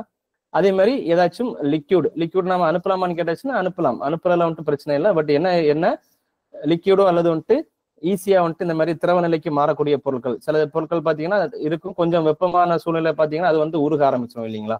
ஸோ அந்த மாதிரியான பொருட்கள் ஏதாச்சும் நம்ம அனுப்புறோம் அப்படின்னா அதுவும் அதே மாதிரி தான். ஸோ என்ன பண்ணிக்கணும், ஒரு பாக்ஸுக்குள்ளாடி அந்த பொருளை வச்சுக்கணும். அந்த பாக்ஸுக்கும் இந்த பொருளுக்கும் நடுவில் இருக்கிற கேப் பார்த்தீங்கன்னா இந்த மாதிரி முதல்ல கிளாஸுக்கு என்ன பார்த்தோம், அந்த பபிள் டிராப்பர்ஸ் அந்த மாதிரியான உடையாத பொருட்கள். இங்க என்ன சொல்றாங்க அப்படின்னா லிக்யூட் அப்சார்பிங் மெட்டீரியல்ஸ் அப்படிம்பாங்க. அது ஏன் சொல்றாங்க அப்படின்னா இன்கேஸ் அந்த லிக்யூட் வச்சிருக்கோம் இல்லைங்களா, லிக்யூட் இன்கேஸ் ஏதோ ஒரு லீக்கேஜ் ஆச்சுன்னா கூட லிக்யூட் அப்சார்பிங் மெட்டீரியல்ஸ்ங்கிறது இந்த லிக்யூட்ல இருக்கிற அந்த ஈரத்தை வந்து அது என்ன பண்ணிக்கும், உறிஞ்சி வச்சிருக்கும். பிளஸ் இந்த பாக்ஸை தாண்டி அது வெளியே வராது. ஸோ அதனால என்ன ஆகும் அப்படின்னா இது கூட பயணிக்கிற மற்ற தபால்கள் வந்து என்ன ஆகாதுன்னா பாதிக்கப்படாது இல்லைங்களா. சரி, நீங்க நினைச்சு பாருங்க, ஒரு லிக்யூடே அனுப்புறோம் வச்சுக்கோங்களேன், ஏதோ மருந்தோ அல்லது சம்திங் ஏதோ ஒரு லிக்யூட் அனுப்புறோம், அது பிரேக் ஆயிடுச்சுன்னா அது பிரேக் ஆகிறதுல மட்டும் பிரச்சனை இல்லை, கூட போற மற்ற தபால்களையுமே சேர்த்து வந்து அஃபெக்ட் பண்ணும் இல்லைங்களா. கூட என்ன வேணாலும் போகலாம், முக்கியமான டாக்குமெண்ட்ஸ் போகலாம் இல்லைங்களா. ஸோ அந்த மாதிரி ஆகக்கூடாதுங்கிறதுக்காக தான் என்ன சொல்லிருப்பாங்க, லிக்யூட் அனுப்புறதுல பிரச்சனை இல்லை, பட் லிக்யூட் அனுப்புறப்போ லிக்யூடே வந்துட்டு பாத்தீங்கன்னா நல்ல பேக்கிங்ல வச்சிருக்கணும், அதை ஒரு பாக்ஸுக்கு உள்ளாடி வைக்கணும். அந்த பாக்ஸுக்கும் நாம வச்சிருக்க லிக்யூட் கண்டெய்னருக்கும் நடுவில் பாத்தீங்கன்னா இந்த மாதிரி லிக்யூட அப்சர்வ் பண்ற பொருட்கள் சரிங்களா, இந்த மாதிரி பஞ்சு, மரத்தூள் இதெல்லாம் போட்டோம்னா இன்கேஸ் ஏதோ ஒரு மைனர் லீக்கேஜ்னா கூட என்ன பண்ணிக்கும், அந்த லிக்யூட் அப்சர்விங் மெட்டீரியல்ஸ் வந்து அதை அப்சர்வ் பண்ணி வச்சுக்கும் சரிங்களா. அதனால தான் போடுவோம் lid of the box shall be fixed, பக்காவா அதை மூடி லிக்யூட் அந்த லிக்யூடே வந்து வெளியே வரக்கூடாது. இன்கேஸ் அந்த லிக்யூட்ல இருந்து ஏதோ சின்ன லீக்கேஜ் இருந்துச்சுன்னா கூட என்ன ஆகும், அந்த லிக்யூட் அப்சர்விங் மெட்டீரியல்ஸ் வந்து அதை அப்சர்வ் பண்ணி வச்சுக்கும். அந்த பாக்ஸையும் தாண்டி அந்த லிக்யூட் வந்து லீக்கேஜ் வந்து வெளியே வந்துடக்கூடாது சரிங்களா. ஸோ அதை மாதிரி அமைச்சுக்கணும். அப்புறம் இந்த பிசுபிசுப்பான பொருட்கள் ஃபேட்டி சப்ஸ்டன்சஸ் வாங்க இல்லைங்களா, ஆயின்மெண்ட்ஸு, சோப்ஸு, ரெசின்ஸ், இதெல்லாம் இந்த மாதிரியான பிசுபிசுப்பான பொருட்கள் பார்த்தீங்கன்னா இது இன்னொரு ஆர்டிகளோட ஒட்டிச்சுன்னா அந்த ஆர்டிகளே அது டேமேஜ் பண்ற மாதிரி இருக்கும் இல்லைங்களா, அதுக்கும் அதே கண்டிஷன் தான் சரிங்களா. ஸோ எல்லாமே ஒரு டபுள் பேக்கிங் மாதிரி. ஸோ ஃபர்ஸ்ட் அந்த பொருளை ஒரு பேக்ல வச்சு இது பண்ணியிருப்போம். அந்த பொருளை அகைன் ஒரு பாக்ஸுக்குள்ளாடி வச்சு பேக் பண்ணியிருப்போம். சரிங்களா? அதே மாதிரி தான் இந்த ட்ரை கலரிங் பவுடர்ஸ். ஸோ இதெல்லாம் ஏன் எவ்வளவு சேஃபா அனுப்ப சொல்றாங்கன்னா, இது ஏதாச்சும் டேமேஜ் ஆயிடுச்சுன்னா அது மட்டும் டேமேஜ் ஆகாது, கூட போற மற்ற எல்லா ஆர்டிகிளையுமே வந்துட்டு அது என்ன பண்ணிடும், டேமேஜ் பண்ணிடும் இல்லைங்களா? ஸோ அதுக்காக தான் இவ்வளவு ப்ரிவென்டிவ் மெஷர்ஸ் வந்து சொல்லியிருப்பாங்க. ஸோ இது ஏதோ பிசு பிசுப்பா இருக்கிற மாதிரியான ஆயின்மெண்ட்ஸ் இதெல்லாம் பார்த்தீங்க அப்படின்னா சேம் நம்ம முதல்ல சொன்ன மாதிரி தான். அதை ஒரு கண்டெய்னர்ல வச்சுக்கிறோம், அதை அகைன் ஒரு பாக்ஸுக்குள்ளாடி வைக்கிறோம். இந்த ரெண்டுக்கும் நடுவில் இருக்கிற இந்த கேப்பை ஏதாச்சும் இந்த ப்ரிவென்டிங் இதை வச்சு நம்ம என்ன பண்ணிக்கிறோம், ஃபில்அப் பண்ணிக்கிறோம். அதே மாதிரி தான் இந்த கலர் பொடிகள் எல்லாம் அனுப்புறாங்க இல்லைங்களா, அதுவும் அப்படிதான். வெளியே வந்துச்சு, லீக் ஆயிடுச்சு அப்படின்னா கூட போற மற்ற ஆர்டிகளையும் அது என்ன பண்ணிடும், டேமேஜ் பண்ணிடும், அல்லது அது மேலே போய் கலர் எல்லாம் போய் ஒட்டிக்கும் இல்லைங்களா. ஸோ அதெல்லாம் அவாய்ட் பண்றதுக்காக தான் இந்த மாதிரி ஒரு பக்காவான ஒரு ப்ரொடெக்டிவ் இதோட நம்ம அனுப்புற மாதிரி இருக்கும். சரிங்களா? அப்புறம் லைவ் பீஸ், ஏதாச்சும் உயிரோடு இருக்கிற இந்த ஈக்கள் அந்த மாதிரியான அந்த ஒட்டுண்ணிகள் இது எல்லாத்தையும் நம்ம மெடிக்கல் இதுக்காக வந்து அனுப்புவாங்க. சரிங்களா? நான் ஏன் எல்லாம் அனுப்ப போறேன்லாம் கேட்காதீங்க. மெடிக்கல் பர்பஸ்க்காக அவங்க என்ன பண்ணுவாங்க, ஆராய்ச்சிக்காக இல்லைங்களா. ஸோ இந்த ஒரு நாட்டுல இருந்து இன்னொரு நாட்டுக்கு ஆராய்ச்சிக்காகவோ ஏதோ சம்திங் மெடிக்கல் இதுக்காகவோ என்ன பண்ணுவாங்க, இதெல்லாமே வந்து அவங்க அனுப்பிச்சிக்கலாம். உயிரோடு இருக்கிற அந்த ஈக்கள் அந்த மாதிரியான இந்த ஒட்டுண்ணிகள் மாதிரி எல்லாம் என்ன பண்ணிக்கலாம், அனுப்புவாங்க. ஸோ அதை அனுப்புறப்போ என்ன பண்ணிப்பாங்க, அதையுமே என்ன பண்ணிக்கலாம், அனுப்பிச்சிக்கலாம். பட் அனுப்புறப்போ பக்காவா ஒரு பாக்ஸுக்குள்ளாடி போட்டு யாருக்கும் எந்த விதமான பாதிப்பும், அதாவது ஆர்டிகிள்கோ அல்லது அதை ஹேண்டில் பண்ற நபர்களுக்கோ எந்த விதமான பாதிப்பும் வராத அளவுல என்ன பண்ணிக்கலாம், பக்காவா அதை சீல் பண்ணி பேக் பண்ணி அனுப்பிச்சிக்கலாம். சரிங்களா? அதே மாதிரி மெடிசின்ஸ். ஸோ மெடிசின்ஸ் அனுப்புறதுல நமக்கு நிறைய இது ரெஸ்ட்ரிக்ஷன்ஸ் எல்லாம் சொல்லியிருப்பாங்க. சரிங்களா? அதை ஃபாலோ பண்ணிக்கணும் இல்லைங்களா, அதை ஃபாலோ பண்ணிக்கணும். பட் அது கூட அனுப்பிச்சிக்கலாமான்னு கேட்டால் மெடிசின்ஸ் தாராளமாக நம்ம அனுப்பிச்சிக்கலாம் இல்லைங்களா. இப்போ நம்மளுடைய ரியல் சினாரியோல எடுத்து பார்த்தோம் அப்படின்னா கொஞ்சம் கண்டிஷன்ஸ் சொல்லியிருப்பாங்க. ஒரு மெடிசின்ஸ் நாம அனுப்பணும் அப்படின்னா அதுக்கு சில விதிமுறைகள் சொல்லியிருப்பாங்க. அதை ஃபாலோ பண்ணி நம்ம ட்ரக்ஸ் கண்ட்ரோல் அது கொஞ்சம் அந்த விதிமுறைகளை ஃபாலோ பண்ணி நம்ம அனுப்பிச்சிக்கலாம். அந்த மாதிரி மெடிசின்ஸ்ல ஏதோ கொஞ்சம் அர்ஜென்ட் மெடிசின்ஸ் அனுப்புறேன், இந்த மெடிசின்ஸ் வந்து அர்ஜென்டா போகணும் அப்படின்னு நினைச்சோம்னா அதுக்கு மேல என்ன பண்ண சொல்றாங்க, இந்த மாதிரியான ஒரு சிம்பிளை வந்துட்டு அவங்க பேஸ்ட் பண்ண சொல்றாங்க. அது எப்படி இருக்கணும் அப்படின்னா, இந்த பேக்ரவுண்டு இது பாத்தீங்கன்னா இந்த பழைய காலத்துல அந்த டாக்டர் எல்லாம் போட்டிருப்பாங்க இல்லைங்களா, ஒரு சிம்பிள் முன்னாடி யூஸ் பண்ணிட்டு இருந்தாங்க இல்லையா, இந்த சிம்பிள். அது ஸோ அதை பார்த்த உடனே நமக்கு என்ன தெரியும், இது ஒரு மெடிசின் அப்படிங்கறத வந்துட்டு அதை ஹேண்டில் பண்ற நபருக்கு வந்துட்டு அது ஒரு மெடிசின்ங்கிற ஒரு இண்டிகேஷனை கொடுக்கும். பிளஸ் இது எப்படி இருக்கும் அப்படின்னா, இந்த ஸ்கிரீன்ல உங்களுக்கு எப்படி இருக்கு, ஆக்சுவலா என்ன சொல்லியிருக்காங்க அப்படின்னா, இந்த ஏரியா என்ன கலர்ல இருக்கணும்னா லைட் கிரீன் கலர்ல இருக்கணும், இந்த படம் எல்லாமே ஒரு பிளாக் கலர்ல இருக்கணுங்கிற மாதிரி போட்டிருக்கேன். ஸோ அர்ஜென்ட் மெடிசின் ஏதாச்சும் போடணும் அப்படின்னா மேல வந்துட்டு இந்த சிம்பிளை வந்து கண்டிப்பா அதில் என்ன பண்ணிருக்கணும், மெடிசின்ஸ் அல்லது அர்ஜென்ட் மெடிசின்ஸ்னா அதை கண்டிப்பா மேலே இதை ஒட்டி இருக்கணும். சரிங்களா? ஸோ இது வந்துட்டு லெட்டர் போஸ்ட். சரிங்களா? இது போக வேற ஏதாச்சும் பொருட்கள் அனுப்புறாங்க. சரிங்களா? ஆர்டிகல்ஸ் அதர் தான் லெட்டர்ஸ் போஸ்ட் கார்டு, இந்த லெட்டர் போஸ்ட் இந்த போஸ்ட் கார்டை தவிர்த்து வேற ஏதாச்சும் அனுப்புறாங்க அப்படின்னா மீன்ஸ் எடுத்துக்கங்களா, ஒரு நியூஸ் பேப்பர்ஸ் அனுப்புறாங்க இல்லைங்களா, ஏதாச்சும் பிரிண்டட் பேப்பர்ஸ் அனுப்புறாங்க. ஸோ இதெல்லாம் அனுப்புறப்போ என்ன சொல்றாங்க, not to hinder a quick any easy verification. இப்போ நாம புக் போஸ்ட் எல்லாம் சொல்றோம் இல்லைங்களா, புக் போஸ்ட் நம்ம என்ன கண்டிஷன்ல அனுப்புவோம், ஆக்சுவலா ஒரு ஓப்பன் கண்டிஷன் அனுப்புவோம் இல்லைங்களா. மீன்ஸ் உள்ள என்ன இருக்கு, அதனுடைய கண்டிஷனே பாத்தீங்கன்னா should not be closed against inspection அப்படிங்கிற மாதிரி சொல்லியிருப்பாங்க. உள்ள என்ன இருக்குங்கிறத க்ளோஸ் பண்ணிட்டாங்கன்னா அது லெட்டருங்கிற கேட்டகரி வந்துடும். ஸோ க்ளோஸ் பண்ணாம அனுப்புறப்போ அது புக் போஸ்ட்ங்கிற கேட்டகரியில நம்ம அதை கொண்டு வரோம் இல்லைங்களா. ஏன் அப்படி சொல்றோம் அப்படின்னா, க்ளோஸ் பண்ணாம அனுப்பிச்சாச்சுன்னா என்ன பண்ண முடியும், உள்ள என்ன இருக்கு அப்படிங்கறத வந்து நம்மளால ஈஸியா தெரிஞ்சுக்க முடியும். மீன்ஸ் யார் அதை பார்க்கலாம் அப்படின்னா நம்மளுடைய அதிகாரிகள், இல்ல நம்ம போஸ்டல் டிபார்ட்மெண்ட்ல இருக்கிறவங்க, இல்ல ஏதாச்சும் தடை செய்யப்பட்ட பொருட்கள் இருக்கா அப்படிங்கறதெல்லாம் பாக்குறதுக்கு அது ஓப்பன் கண்டிஷன்லயே இருக்கும் இல்லைங்களா. ஃபார் எக்ஸாம்பிள் நம்ம ஒரு இன்விடேஷன் அனுப்புறோம்னா மோஸ்ட்லி நம்ம எப்படி அனுப்புவோம், அதை ஓப்பன் கண்டிஷன்ல அனுப்புவோம். ஏன் ஓப்பன் கண்டிஷன் அனுப்புறோம், உள்ள ஒன்றும் இல்லை, எனக்கு அது ரொம்ப இம்பார்ட்டன்ட் இல்லை, வெளியெல்லாம் அது போகாது இல்லைங்களா. அதுவே நம்ம க்ளோஸ் பண்ணி அனுப்பிச்சோம்னா அது என்ன கேட்டகரிக்குள்ளாடி வந்துடும், லெட்டருங்கிற கேட்டகரிக்குள்ளாடி வந்துடும். ஸோ அந்த மாதிரி தான் இந்த லெட்டர் போஸ்ட்டை தவிர்த்து மீதி உள்ள ஐட்டங்கள்ஸ் பார்த்தேன் இல்லைங்களா, பிளைண்ட் லிட்ரேச்சரு, அந்த பிரிண்டடு நியூஸ் பேப்பர்ஸ் இதெல்லாம் அனுப்புறோம் அப்படின்னா அது கண்டிப்பா எப்படி இருக்கலாம், ஓப்பன் கண்டிஷன் இருக்கலாம். பட் இன்ஸ்பெக்ஷன் பண்றதுக்கு ஈஸியா இருக்கிற மாதிரி இருக்கணும். சரிங்களா? அதை மேல் பகுதியில் என்ன பண்ணிக்கலாம், இப்போ நிறைய இருக்கு. ஃபார் எக்ஸாம்பிள் கொஞ்சம் ஒரு 10-15 நியூஸ் பேப்பர் இருக்குன்னா அதை என்ன பண்ணிக்கலாம், அதை வந்து ரேப் பண்ணி ஒரு பேப்பர் வச்சு, காமனா ஒரு பேப்பரோ இல்லை வேற ஏதாச்சும் வச்சு ரேப் பண்ணி அதெல்லாம் பண்ணிக்கலாம். பட் எனிவே அது எப்படி இருக்கணும், ஈஸிலி டு அன்டை, நான் போட்டு கட்டி வச்சிருக்கிறேன் அப்படின்னாலுமே நம்ம ஒரு இன்ஸ்பெக்ஷன் அதை ஓப்பன் பண்ணி பார்க்கணும்னு நினைச்சாச்சுன்னா ஈஸியா அதை ஓப்பன் பண்ணி பார்க்குற அளவுல அது என்ன பண்ணிக்கணும், கண்டிப்பா இருக்கணும். சரிங்களா?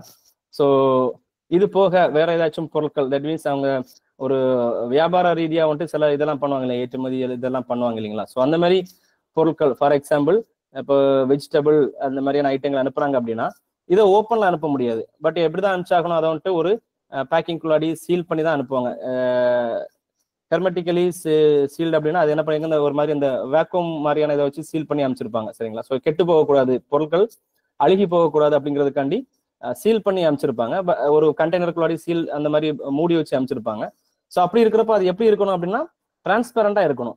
நம்ம அதை ஓப்பன் பண்ண மாட்டோம், பட் நமக்கு டிரான்ஸ்பரண்டா இருக்கிறப்ப என்ன தெரியும் நமக்கு, இதுக்குள்ளாடி ஓகே இதுக்குள்ளாடி வெஜிடபிள்ஸ் தான் இருக்கு, அல்லது இதுக்குள்ளாடி சம்திங் ஏதோ இந்த பொருள் தான் இருக்கு. நம்ம அதை ஓப்பன் பண்ண போறதில்ல, பட் ஓப்பன் பண்ணாம நமக்கு என்ன தெரியும், ஸோ டிரான்ஸ்பரண்ட் பேக்ல இருக்கிறப்போ பாக்குறப்பவே நமக்கு தெரியும் இல்லைங்களா, இதுக்குள்ளாடி இந்த பொருள் தான் இருக்கு. ஸோ நான் ஓப்பன் பண்ண வேண்டிய அவசியம் இல்லை, எனக்கு பாக்குறப்ப என்ன ஆயிருது, இந்த பொருள் தான் இருக்குன்றது எனக்கு தெரிஞ்சிடும். சரிங்களா? ஸோ அதுக்கு தான் இந்த மாதிரியான ஒரு கண்டிஷன் சொல்லியிருப்பாங்க.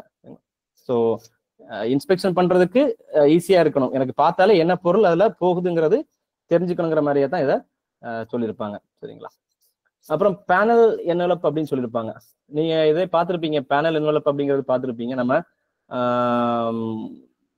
என்வலப்ல பாத்தீங்கன்னா ஒரு குட்டியோண்டு ஒரு ஸ்கொயர் ஒரு ரெக்டாங்கிள் ஷேப்ல பாத்தீங்கன்னா ஒரு கிளாஸ், ஒரு சின்ன கண்ணாடி பேப்பர் வச்சு வந்திருக்கும் இல்லைங்களா, ஃபுல்லா வந்துட்டு உள்ள எல்லாமே பேக் ஆகியிருக்கும். பட் அது ஒரு குட்டியோண்டு பேனல் மட்டும் நமக்கு என்ன ஆகிருக்கும், ஒரு அட்ரஸ் மட்டும் விசிபிள் ஆகிற மாதிரி இருக்கும். இன்லைன்ல நம்ம பார்த்துருப்போம். ஃபார் எக்ஸாம்பிள் நம்மளுடைய பிஎல்ஐ பாண்ட் எல்லாம் பார்த்தீங்கன்னா அந்த மாதிரி தான் அமைச்சிருப்பாங்க இல்லைங்களா. ஸோ ஃபுல்லாமே க்ளோஸ் ஆகி இருக்கும். அந்த ஒரு இடத்துல மட்டும் அட்ரஸ் போர்ஷனுக்கு மட்டும் என்ன வச்சிருப்பாங்க, ஒரு விண்டோ மாதிரி வச்சிருப்பாங்க. அதுல வந்து ஒரு சின்ன கிளாஸ் பேப்பர் மாதிரி ஒட்டியிருப்பாங்க. எதுக்காக அப்படின்னா உள்ள இருக்கிற அட்ரஸ் மட்டும் அதில் வெளியே தெரியும், மீதி எதுவுமே வெளியே தெரியாது. சாதாரண என்வலப் பார்த்தீங்கன்னா ஃபுல்லா க்ளோஸ் ஆயிருக்கும். இந்த பேனல் என்வலப் பார்த்தீங்கன்னா அந்த ஒரு விண்டோ, அதை விண்டோ அப்படிம்போம், அதை பார்த்தீங்கன்னா அது ஓப்பன்ல இருக்கு, அட்ரஸ் பார்ட் மட்டும் தெரியும். ஸோ அது வந்து இன்லாண்டுக்குள்ளாடி அமைச்சிட்டு இருக்கும். அதே மாதிரி நம்ம இந்த இன்டர்நேஷனல் ஆர்டிகிளுக்கு இந்த பேனல் என்வலப்புங்கிறத நம்ம அமைச்சிக்கலாம். சரிங்களா? ஸோ அப்படி அனுப்புறப்போ பெரிய பக்கத்துல நிறைய ஏரியா இருக்கிற இடத்துல என்ன பண்ணிருக்கணும், அந்த பேனலுங்கிறது இருக்கணும். அது எப்படி இருக்கணும் பாத்தீங்கன்னா கிட்டத்தட்ட அதுவுமே பாத்தீங்கன்னா ஒரு ரெக்டாங்குலர் ஷேப்ல செவ்வக வடிவத்துல எந்த பக்கம் நீளமா இருக்கோ அந்த பக்கத்துல அந்த இந்த விண்டோவும் நீளமா இருக்கும், சின்னதா இருக்கிற பக்கத்துல சின்னதா இருக்கும். சரிங்களா? ஸோ அதுவுமே ஒரு செவ்வக வடிவத்துல வந்திருக்கும். சரிங்களா? ஸோ எது மட்டும் தான் விசிபிள் ஆகலாம், அந்த பேனல் விண்டோக்குள்ள எது மட்டும் தெரியலாம் அப்படின்னா ரிசீவருடைய அட்ரஸ் மட்டும் தான் என்ன பண்ணலாம், அதுல தெரியலாம். வேற எதுவும் என்ன பண்ணக்கூடாது, தெரியக்கூடாது. ஒரு பேனல் தான் வச்சுக்கலாம். இன்லேண்ட்ல பாத்தீங்கன்னா நீங்க நிறைய லெட்டர்ஸ் எல்லாம் பார்க்க முடியும். இந்த பேங்க்ல இருந்து வர லெட்டர்ஸ் எல்லாம் நீங்க மேபி பார்த்துருக்கலாம். பேங்க்ல இருந்து அனுப்புற ஏடிஎம் கார்டு சம்திங் அந்த மாதிரி எல்லாம் பாத்தீங்கன்னா 2 பேனல் இருக்கும். அட்ரஸ் டூ அட்ரஸுக்கு ஒரு பேனல் வச்சிருப்பாங்க, ஃப்ரம் அட்ரஸ் ஒரு பேனல் வச்சிருப்பாங்க. மீதி எதுவும் தெரியாது. ஸோ ஃப்ரம் அட்ரஸும் தெரியும், டூ அட்ரஸும் தெரியற மாதிரி வச்சிருப்பாங்க. 2 பேனல் வச்சிருப்பாங்க. பட் இன்டர்நேஷனல் ஆர்டிகிளை பொறுத்த வரைக்கும் கண்டிப்பா என்ன மட்டும் தான் விசிபிளா இருக்கணும் அப்படின்னா ஒரு பேனல் தான் அலௌடு. சரிங்களா?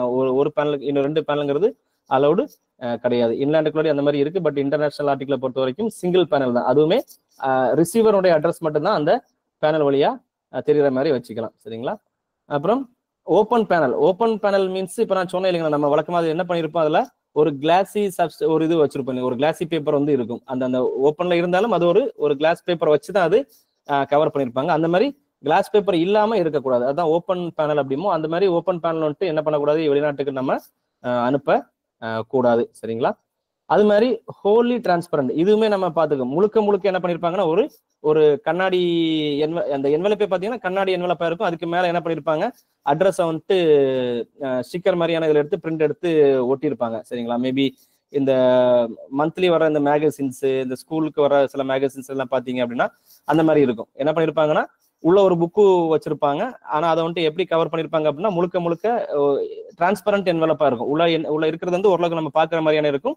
மேல பாத்தீங்கன்னா ஒரு அட்ரஸ் மட்டும் பிரிண்ட் எடுத்து ஒட்டியிருப்பாங்க. ஸோ அதெல்லாம் இன்லேண்ட்ல நம்ம அலோவ் பண்றோம். பட் இன்டர்நேஷனல் ஆர்டிகிளை பொறுத்த வரைக்கும் அது நம்ம அலோவ் பண்றது கிடையாது. சரிங்களா? ஸோ அந்த மாதிரி ஃபுல்லாமே டிரான்ஸ்பரண்டா இருக்கிற ஆர்டிகிள்ஸ் வந்துட்டு நாம வெளிநாட்டுக்கு நம்ம அனுப்ப முடியாது. சரிங்களா? அப்புறம் மெத்தட் ஆஃப் அட்ரஸிங். ஸோ நம்ம இன்லேண்ட் ஆர்டிகிளுக்குமே நம்ம ஒரு எப்படி அட்ரஸ் எழுதணும் அப்படிங்கிற மாதிரி ஒரு கான்செப்ட் வச்சிருக்கோம் இல்லையா.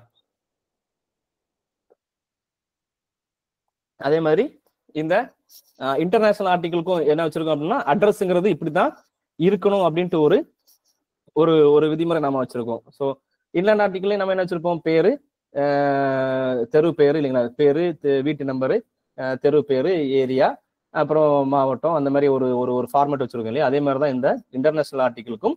ஸோ முதல்ல அட்ரஸினுடைய ரிசீவருடைய பேரு, அப்புறம் அவருடைய வீட்டு எண், அப்புறம் flat, apartment, floor, something etcetera அந்த மாதிரியான விஷயங்கள். அதுக்கு அடுத்தாப்புல தெரு பேர் இல்லைங்களா, ஸ்ட்ரீட்டு, அப்புறம் இன்கேஸ் அங்க ஒரு போஸ்ட் ஆஃபீஸ் இருக்கும் இல்லைங்களா, நம்ம நாட்டில் இருக்கிற மாதிரி அந்த நாட்டிலே அவங்களுக்கு என்ன இருக்கும், ஒரு போஸ்ட் ஆஃபீஸ் இருக்கும் இல்லைங்களா. ஸோ அந்த போஸ்ட் ஆஃபீஸினுடைய பெயர். ஸோ அந்த கண்ட்ரி, ஒவ்வொரு கண்ட்ரியும் ஒவ்வொரு மாதிரியான சில இதெல்லாம் வச்சிருப்பாங்க இல்லைங்களா, டெலிவரி ஜோன் அல்லது பின்கோடு அல்லது ஜிப் கோடு அப்படிங்கிற மாதிரியான நிறைய விஷயங்கள் வச்சிருப்பாங்க. நம்ம வந்து பின்கோடு அப்படிங்கிறோம் இல்லைங்களா, அவங்க போஸ்டல் கோடுங்களா அல்லது ஜிப் கோடுங்களா, ஏதோ சம்திங், ஒவ்வொரு கண்ட்ரியும் அது ஒவ்வொரு மாதிரியா ஃபாலோ பண்ணிட்டு இருப்பாங்க. ஸோ அந்த மாதிரியான அந்த கோடு. அப்புறம் இப்போ நம்ம ஸ்டேட்டுங்கிறோம் இல்லைங்களா, நம்ம இந்தியாவை பொறுத்த வரைக்கும் டிஸ்ட்ரிக்ட், ஸ்டேட்டு அப்படிங்கிற மாதிரி நம்ம கண்ட்ரி அப்படிங்கிற மாதிரி வரும். சில இடங்கள்ல பாத்தீங்கன்னா ப்ரொவின்ஸ் அப்படிம்பாங்க சரிங்களா, மாகாணம் அப்படிங்கிற மாதிரிலாம் சொல்லுவாங்க இல்லைங்களா. இப்போ யூஎஸ் எடுத்துக்கிட்டீங்கன்னா கலிஃபோர்னியா, அது ஒரு மாகாணம் இல்லைங்களா. ஸோ அந்த மாதிரி நம்மளை பொறுத்த வரைக்கும் தமிழ்நாடு, கேரளா அப்படின்ட்டு மாநிலங்கள் மாதிரி வச்சிருப்போம். ஒவ்வொரு நாடும் ஒவ்வொரு மாதிரி வச்சிருப்பாங்க. சில நாடுகள் மாகாணங்கள் மாதிரி வச்சிருப்பாங்க இல்லைங்களா. ஸோ அந்த டீடைல்ஸ் அது. அப்புறம் கண்ட்ரி, யூஎஸ்ஏ அல்லது வந்து யூகே, அந்த மாதிரி கண்ட்ரி. ஸோ இந்த ஆர்டர்ல தான் இதான் ஒரு ஒரு ப்ராப்பரான ஒரு வெளிநாட்டுக்கு போற ஒரு அட்ரஸுக்கான ஃபார்மேட் சரிங்களா. ஸோ நம்ம ஸ்டார்டிங்ல பார்த்தோம்னா எங்க இருந்து படிப்போம், கீழே இருந்து படிப்போம் இல்லைங்களா. ஸோ கீழே இருந்து படிக்கிறப்ப ஃபர்ஸ்ட் என்ன வந்து, கீழே இருந்து நீங்க வாசித்தீங்கன்னா முதல்ல என்ன வந்திருக்கும், கண்ட்ரி சரிங்களா. ஸோ ஸ்டார்டிங் பண்றப்ப அவங்க அந்த கண்ட்ரி வைஸ் ஃபர்ஸ்ட் கண்ட்ரி, அதுக்கப்புறம் அந்த கண்ட்ரில எந்த ஸ்டேட்டு, அப்புறம் அந்த ஸ்டேட்ல எந்த டிஸ்ட்ரிக்ட் அல்லது எந்த போஸ்ட் ஆஃபீஸ் அப்படிங்கிற மாதிரியான இதாக இருக்கும் சரிங்களா. ஸோ நம்ம இன்லாண்டுக்கு எழுதுற மாதிரியே ஒரு ப்ராப்பரான இந்த ஃபார்மேட்ல தான் என்ன இருக்கணும், வெளிநாட்டுக்கு போற ஒரு ஆர்டிகிளுக்கு அட்ரஸ்ங்கிறது தெளிவா இருக்கணும். அது மாதிரி எழுதுறது பாத்தீங்கன்னா லெட்டர்ஸ் வந்துட்டு ரோமன் லெட்டர்ஸ் யூஸ் பண்ண சொல்லியிருப்பாங்க இல்லைங்களா.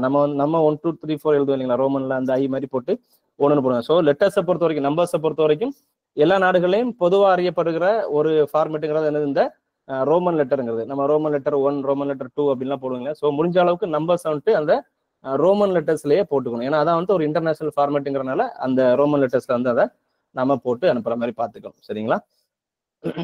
அப்புறம் அதனுடைய மேல இது என்ன வகையான ஆர்டிகிள். இப்போ நம்ம எழுதுறோம் இல்லைங்களா, ஒரு தபால் அனுப்புறோம், ரெஜிஸ்டர் தபால் அனுப்புறோம், என்ன எழுதுவோம், ரெஜிஸ்டர் போஸ்ட் அல்லது register post with AD something ஏதோ நம்ம எழுதுறோம் இல்லைங்களா. அதனுடைய அது என்ன வகையான ஆர்டிகிள் அது அப்படிங்கிறது அதில் நம்ம குறிப்பிடணும். ஸோ இது லெட்டரா அல்லது இது பிரிண்டட் பேப்பரா அல்லது ஸ்மால் பாக்கெட்டா, அது என்ன வகையான ஆர்டிகிள் அப்படிங்கிறது வந்து கண்டிப்பா என்ன பண்ணிக்கணும், மேல எழுதணும். அது எங்க எழுதணும் அப்படின்னா அந்த top of the address side சரிங்களா.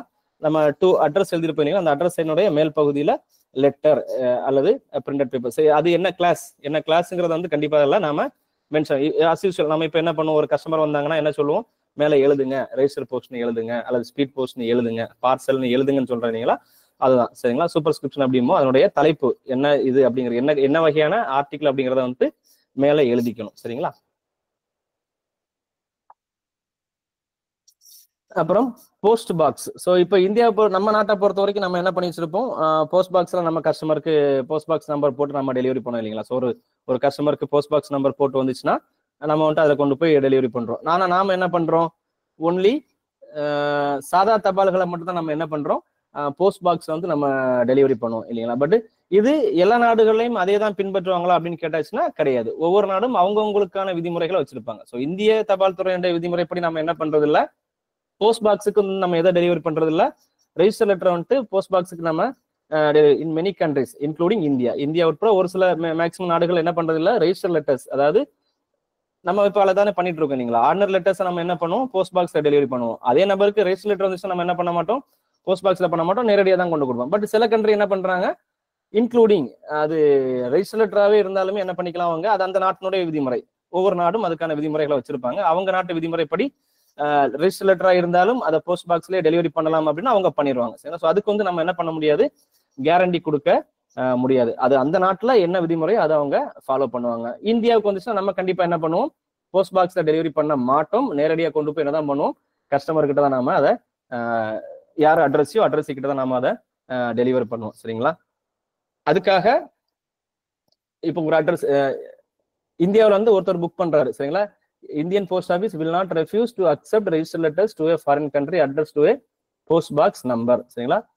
அப்ப என்ன சொல்றாங்க, இந்திய அஞ்சல் வந்துட்டு என்ன பண்ணாது, ரெஃப்யூஸ் பண்ணாது. எதுக்கு நம்ம சொல்ல முடியுமா, நீங்க வந்துட்டு இதுல பேர் எழுதல, போஸ்ட் பாக்ஸ் நம்பர் மட்டும் தான் போட்டிருக்கீங்க, ரைஸ் லெட்டர் வந்துட்டு போஸ்ட் பாக்ஸ் லெட்டர்னு போட்டு புக் பண்ண முடியாதுன்னு நம்ம என்ன பண்ண முடியாது, சொல்ல முடியாது. அது அந்த கண்ட்ரியை பொறுத்தது. மேபி அந்த கண்ட்ரி என்ன பண்ணலாம், போஸ்ட் பாக்ஸுக்கு அட்ரஸ் பண்ண ஒரு லெட்டர் கூட என்ன பண்ணிக்கலாம், போஸ்ட் பாக்ஸ்ல அவங்க டெலிவரி பண்ணலாம். அந்த கண்ட்ரியினுடைய விதிமுறை என்னவோ அதுபடி அவங்க பார்த்துப்பாங்க. ஸோ நாம நார்மலா என்ன பண்ணக்கூடாது, ரெஃப்யூஸ் பண்ண கூடாது. சரிங்களா? ஏன்னா அது என்ன போட்டிருப்பாங்க, வெறும் போஸ்ட் பாக்ஸ் நம்பர் இதுன்னு போட்டு ஒரு டீடைல்ஸ் மட்டும் தான் கொடுத்துருப்பாங்க. சரிங்களா? ஸோ அதை வந்து நம்ம தாராளமா என்ன பண்ணிக்கலாம், அக்செப்ட் பண்ணி அந்த கண்ட்ரிக்கு அனுப்பிச்சு வைக்கலாம். அந்த கண்ட்ரி டெலிவரி பண்ணுவாங்கன்னா டெலிவரி பண்ணுவாங்க, இல்லை அப்படின்னா அதை அவங்க என்ன அவங்களுடைய விதிமுறைகள் என்னவோ அதுபடி அவங்க என்ன பண்ணிப்பாங்க, அதை ஹேண்டில் பண்ணிப்பாங்க. சரிங்களா? ஸோ முக்கியமான condition, Indian post office will not be responsible for the manner of their delivery in foreign country or for their non delivery and return. சரிங்களா? ஸோ இந்தியாவில் நம்ம ஒரு விதிமுறை வச்சிருக்கோம் இல்லைங்களா, ரெஜிஸ்டர் லெட்டர்னா அட்ரஸி ஸ்பெசிஃபிக், யார் அட்ரஸையோ அவங்க கையில மட்டும்தான் கொடுப்போம் அப்படிங்கிற மாதிரி நம்ம ஒரு சில விதிமுறைகளை வச்சிருப்போம். அதே மாதிரி மேனர் ஆஃப் டெலிவரி, சரிங்களா, எப்படி டெலிவரி பண்ணணும். ஸோ ரெஜிஸ்டர் லெட்டர்னா அட்ரஸி கிட்ட தான் கொடுக்கணும். அந்த மாதிரி நம்ம ஒரு மேனர் ஆஃப் டெலிவரி இப்படிதான் டெலிவரி பண்ணணும்ட்டு ஒரு விதிமுறைகள் வச்சிருக்கோம் இல்லைங்களா. அதே மாதிரி வேற நாடுகள் வேற மாதிரியான விதிமுறை வச்சிருப்பாங்க, அது அந்த கண்ட்ரியை பொறுத்தது. இந்தியாவில் பண்ற மாதிரியே தான் அங்க ரெஜிஸ்டர் லெட்டர் கையெழுத்து வாங்கிட்டு கொடுப்பாங்க அப்படிங்கிற மாதிரி நம்ம என்ன பண்ண முடியாது, எந்த கேரண்டியும் கஸ்டமருக்கு நம்ம கொடுக்கறது கிடையாது. சரிங்களா? Indian post office will not be responsible for the manner of their delivery in foreign country. சரிங்களா? டெலிவரிக்கோ அல்லது அண்ட் நான் டெலிவரி அண்ட் ரிட்டர்ன், நம்ம இதெல்லாம் சொல்லுவோம், நான் டெலிவரின்னு சொல்லியிருப்போம் இல்லைங்களா. இது வந்தா உடனே அனுப்பணும், இதை வந்தா இந்த மாதிரினா 7 நாள் வச்சு அனுப்பணும் அப்படின்னு நம்ம சொல்லியிருப்போம். இது நம்மளுடைய விதிமுறை. இதே விதிமுறைகளை தான் அந்த நாடுகளும் பின்பற்றணும்னு கிடையாது. அவங்களுக்கான ஓன் ரூல்ஸ் அண்ட் ரெகுலேஷன் வச்சிருப்பாங்க, அதை வந்துட்டு அவங்க ஃபாலோ பண்ணுவாங்க. சரிங்களா? அதையும் நம்மளுடைய விதிமுறைகளை நம்ம என்ன பண்ண முடியாது, மேட்ச் பண்ணி எப்பவும் நம்ம கஸ்டமருக்கு நம்ம அசூரன்ஸ் கொடுக்க முடியாது. இந்தியாவுக்குள்ளா இது இப்படி நடக்கும், பட் வெளிநாட்டுக்கு போகுது அப்படின்னா அந்த கண்ட்ரிக்கு என்ன விதிமுறையோ அந்த விதிமுறைகள் தான் பொருந்தும். சரிங்களா? அப்புறம் அனுப்புறப்போ எப்படி பணம், நம்ம இந்தியா இன்லேண்ட் லெட்டருக்கு என்ன பண்றோம், எய்தர் நம்ம எம்போஸ்ட் என்வலப் அல்லது நம்மளோட ஐஎல்சி எல்லாம் வாங்குறோம், அதுல என்ன இருக்கும், ஆட்டோமேட்டிக்காவே அதுல வந்து போஸ்டேஜோடய வந்திருக்கும். அல்லது நம்ம என்ன பண்றோம், ஒரு தபால் அனுப்புறதுக்கு ஸ்டாம்ப் வாங்கி அந்த தபாலை நம்ம ஒட்டி அனுப்பி விடுறோம் இல்லைங்களா. அல்லது என்ன பண்ணி வச்சிருப்போம், ஃப்ராங்கிங் மெஷின் நம்ம யூஸ் பண்ணிருப்போம். ஸோ இன்லேண்ட்ல என்ன பண்றோமோ அதே மாதிரி நம்ம என்ன பண்ணிக்கலாம், வெளிநாட்டு ஆர்டிகளுக்குமான போஸ்டேஜ் நம்ம இந்தியன் போஸ்டேஜ் ஸ்டாம்ப்ஸ், இந்தியாவில் இருக்கிற போஸ்டேஜ் ஸ்டாம்ப்ஸ் ஆகவோ அல்லது போஸ்டல் ஸ்டேஷனரி நம்ம கிட்ட இருக்கிற எம்போஸ்ட் என்வலப் இருக்கு இல்லைங்களா, ஸோ அந்த என்வலப் மூலமாக அனுப்பிச்சிக்கலாம். அல்லது இங்கே என்ன பண்ணி அனுப்பிச்சிக்கலாம், பிராங்க் பண்ணி அனுப்பிச்சிக்கலாம். கண்டிப்பா வெளிநாட்டு ஸ்டாம்ப் வந்து ஒட்டி நாம இங்கிருந்து ஒரு தபால் அனுப்ப முடியாது. சரிங்களா? நாம இங்க இந்தியாவில இருந்து வெளிநாட்டுக்கு ஒரு தபால் அனுப்புறோம் அப்படின்னா கண்டிப்பா அதில் ஒட்ட வேண்டியது இந்தியன் போஸ்டேஜ் ஸ்டாம்ப் மட்டும்தான். யாரோ என்கிட்ட எனக்கு கொடுத்த பழைய வெளிநாட்டு போஸ்டேஜ் ஸ்டாம்ப் இருக்கு, அதை நான் ஒட்டி அனுப்புறேன்னு சொன்னா கண்டிப்பா என்ன பண்ண முடியாது, நம்ம நாட்டில இருந்து அதை ஒட்டி அனுப்ப முடியாது. கண்டிப்பா இந்தியன் போஸ்டேஜ் ஸ்டாம்ப் தான் ஒட்டி அனுப்பிச்சிக்கலாம். நம்ம அஸ் யூசுவல் இன்லேண்டுக்கு பண்ற மாதிரி எதர் நீங்க ஸ்டாம்ப் ஒட்டிக்கலாம், அல்லது நம்மளுடைய ஸ்டேஷனரி நம்மளுடைய எம்போஸ்ட் என்வலப் நம்ம யூஸ் பண்ணிக்கலாம், அல்லது ஃப்ராங்கிங் மெஷின் யூஸ் பண்ணி கண்டிப்பா இது பண்ணிக்கலாம். ஸோ அந்த மாதிரி ஃப்ராங்கிங் மெஷின் யூஸ் பண்றப்போ என்ன சொல்றாங்க, மேல கண்டிப்பா என்ன இருக்கணும், வெளிநாட்டுக்கு அனுப்புற ஆர்டிகளுக்கு கண்டிப்பா என்ன இருக்கணும், இந்த இந்தியா போஸ்டேஜ் அப்படிங்கிற இந்த வார்த்தை வந்து இந்த இம்ப்ரெஷன் வந்து கண்டிப்பா என்ன இருக்கணும், அந்த ஃப்ராங்கிங் இம்ப்ரெஷன்ல இந்த வார்த்தை இருக்கணும். ஏன்னா அது வெளிநாட்டுக்கு போறது பாத்தீங்களா, ஸோ அவங்களுக்கு அது ஒரு ஓகே இந்தியா போஸ்டேஜ் அப்படின்னா இந்தியாவில் அதை ஃப்ராங்க் பண்ணியிருக்காங்க அப்படிங்கிறது வந்து ஒரு அசூரன்ஸ் மாதிரி, அது ஒரு ஆத்தென்டிகேஷன் மாதிரி. சரிங்களா? ஸோ இந்த வார்த்தை கண்டிப்பா அதுல இருந்திருக்கணும். சரிங்களா? ஸோ இந்த 3 வகையில நாம வந்து இதை என்ன பண்ணிக்கலாம், இதுக்கான பணத்தை வந்து நாம செலுத்திக்கலாம். சரிங்களா? ஸோ ஒரு சில எக்ஸம்ஷன் கொடுக்குறாங்க. எங்க கொடுக்குறாங்க அப்படின்னா, இப்போ நிறைய ஆர்டிகிள் அனுப்புறாங்க வெளிநாட்டுக்கு, இந்தியாவில இருந்து நிறைய ஆர்டிகிள் வந்து மொத்தமா அனுப்புறாங்க அப்படிங்கிற பட்சத்துல என்ன பண்ணிக்கலாம், நீங்க போஸ்டேஜை வந்துட்டு என்னவா அமைச்சிக்கலாம், என்னவா கொடுத்துக்கலாம், கேஷா கொடுத்துக்கலாம். இப்போ 500 ஆர்டிகிளுக்கு நான் உட்காந்து ஸ்டாம்ப் வாங்கி ஒட்டிட்டு இருக்க முடியாது இல்லைங்களா. ஒரு 1000 ஆர்டிகிள் நான் அனுப்புறேன் அப்படின்னா 1000க்கு நான் என்னால என்ன பண்ணிட்டு இருக்க முடியாது, போஸ்டேஜை வாங்கி ஒட்டிக்கிட்டு இருக்க முடியாது இல்லையா. ஸோ அந்த மாதிரி நேரத்தில் என்ன பண்ணிக்கலாம், கஸ்டமர் என்ன பண்ணிக்க முடியும், கேஷாவே என்ன பண்ணிக்கலாம், அதனுடைய இதை வந்துட்டு பேமெண்ட் பண்ணிக்கலாம். சரிங்களா? ஸோ பேமெண்ட் பண்ணிக்கலாம். அது எப்படி சொல்றாங்கன்னா, குறைஞ்சபட்சம் அவங்க என்ன பண்ணிக்கணும், 500 அனுப்பிச்சிக்கணும். அல்லது பெரிய பெரிய சிட்டியா இருந்துச்சுன்னா குறைஞ்சபட்சம் 500 அனுப்பிச்சிக்கணும். அதுவே சின்ன நகரங்களா இருந்துச்சுன்னா 250 இருந்துக்கணும். ஸோ அந்த மாதிரி 250க்கு மேல இருந்துச்சுன்னா மட்டும் தான் அவங்க என்ன பண்ண முடியுமோ, போஸ்டேஜ் ஒட்டாம இந்த கேஷாவே பேட் பண்ணி அனுப்ப முடியும். சரிங்களா? அதே மாதிரி ரெஜிஸ்டர்ட் ஆர்டிகிள், இது சாதா ஆர்டிகிள், அன்ரெஜிஸ்டர்ட் ஆர்டிகிள். அதுவே ரெஜிஸ்டர்ட் ஆர்டிகிளா இருக்கும் பட்சத்துல அவங்க என்ன பண்ணிக்கலாம், 50க்கு மேல ஆர்டிகிள் இருந்துச்சு அப்படின்னா அவங்க என்ன பண்ணிக்கலாம், போஸ்டேஜ் ஒட்டாம நேரடியாக என்ன பண்ணிக்கலாம், அந்த மொத்த பணத்தையும் என்ன பண்ணிக்கலாம், அவங்க கேஷாவே என்ன பண்ணிக்கலாம், பெய்ட் பண்ணிக்கலாம். சரிங்களா? ஸோ அது மாதிரி ரெஜிஸ்டர்ட் நியூஸ் பேப்பர், வெளிநாட்டுக்கு ரெஜிஸ்டர்ட் நியூஸ் பேப்பர் அனுப்புறப்போ தனியாக என்ன வாங்கிக்கணும், லைசன்ஸ். நம்ம ரெஜிஸ்டர்ட் நியூஸ் பேப்பருக்கு நம்ம இப்போ அதை கிளாஸ் மாற்றிருப்பாங்க நம்ம இங்கிலாண்டில் இந்த 2023 இந்தியன் போஸ்ட் ஆஃபீஸ் ஆக்ட் 2023 அதை கொஞ்சம் சேஞ்சஸ் பண்ணியிருப்பாங்க. ஸோ இன்டர்நேஷனலை பொறுத்த வரைக்கும் சேம் அதில் தான் கண்டினியூ ஆகுது, அதில் வேற எந்த சேஞ்சஸும் இல்லை. ஸோ என்ன பண்ணியிருப்பாங்க அப்படின்னா, ரெஜிஸ்டர் நியூஸ் பேப்பர் அனுப்புறப்போ கண்டிப்பாக வெளிநாட்டுக்கு அனுப்புறதுக்காக அவங்க என்ன வாங்கியிருக்கணும், தனியாக லைசன்ஸுங்கிறது கண்டிப்பாக அவங்க என்ன பண்ணியிருக்கணும், வாங்கியிருக்கணும். சரிங்களா? ஸோ அது வந்துட்டு பல்கா அனுப்புறதா இருந்துச்சுன்னா ரெஜிஸ்டர் நியூஸ் பேப்பரோ அல்லது பல்கா தபால் அனுப்புறாங்க அப்படிங்கிற பட்சத்தில் அவங்க என்ன பண்ணிக்கலாம், ஸ்டாம்ப் ஒட்டாம கேஷா பே பண்ணி அவங்க என்ன பண்ணிக்கலாம், அந்த தபால்களை அவங்க அனுப்பிச்சிக்கலாம். சரிங்களா? அப்புறம் ஆன்போர்ட் ஷிப்ஸ்.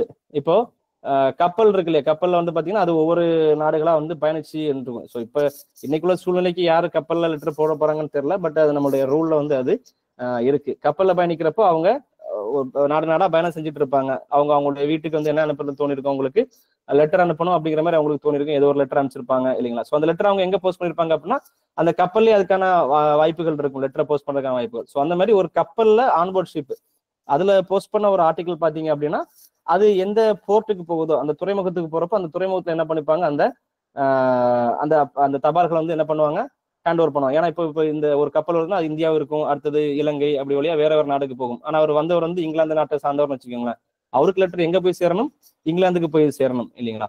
அப்போ அவர் என்ன பண்ணுவார், இப்போ இந்தியாவில வரப்போ அந்த அவர் எழுதின தபால் பக்கத்துல இருக்கிற அது இந்தியாவில ஒரு துறைமுகத்துல வந்து அந்த கப்பல் சேருது அப்படின்னா அந்த லெட்டர்ஸ் கலெக்ட் பண்ணி அந்த துறைமுகத்துல இருக்கிற ஒரு போஸ்ட் ஆஃபீஸ்ல கொண்டு போய் அதை கொடுத்துருப்பாங்க. சரிங்களா? ஸோ அந்த ஆர்டிகிள அதை கலெக்ட் பண்ணி ஸோ இந்தியாவில இருந்து அது எங்க போகும், இங்கிலாந்துக்கு போகும். இந்த போட்ட நபர் எங்க போயிருப்பாரு, கப்பல்ல அடுத்த நாட்டுக்கு பயணம் செஞ்சுட்டு இருப்பார். சரிங்களா? ஸோ அதுக்காகத்தான் இந்த இது கொடுத்துருப்பாங்க.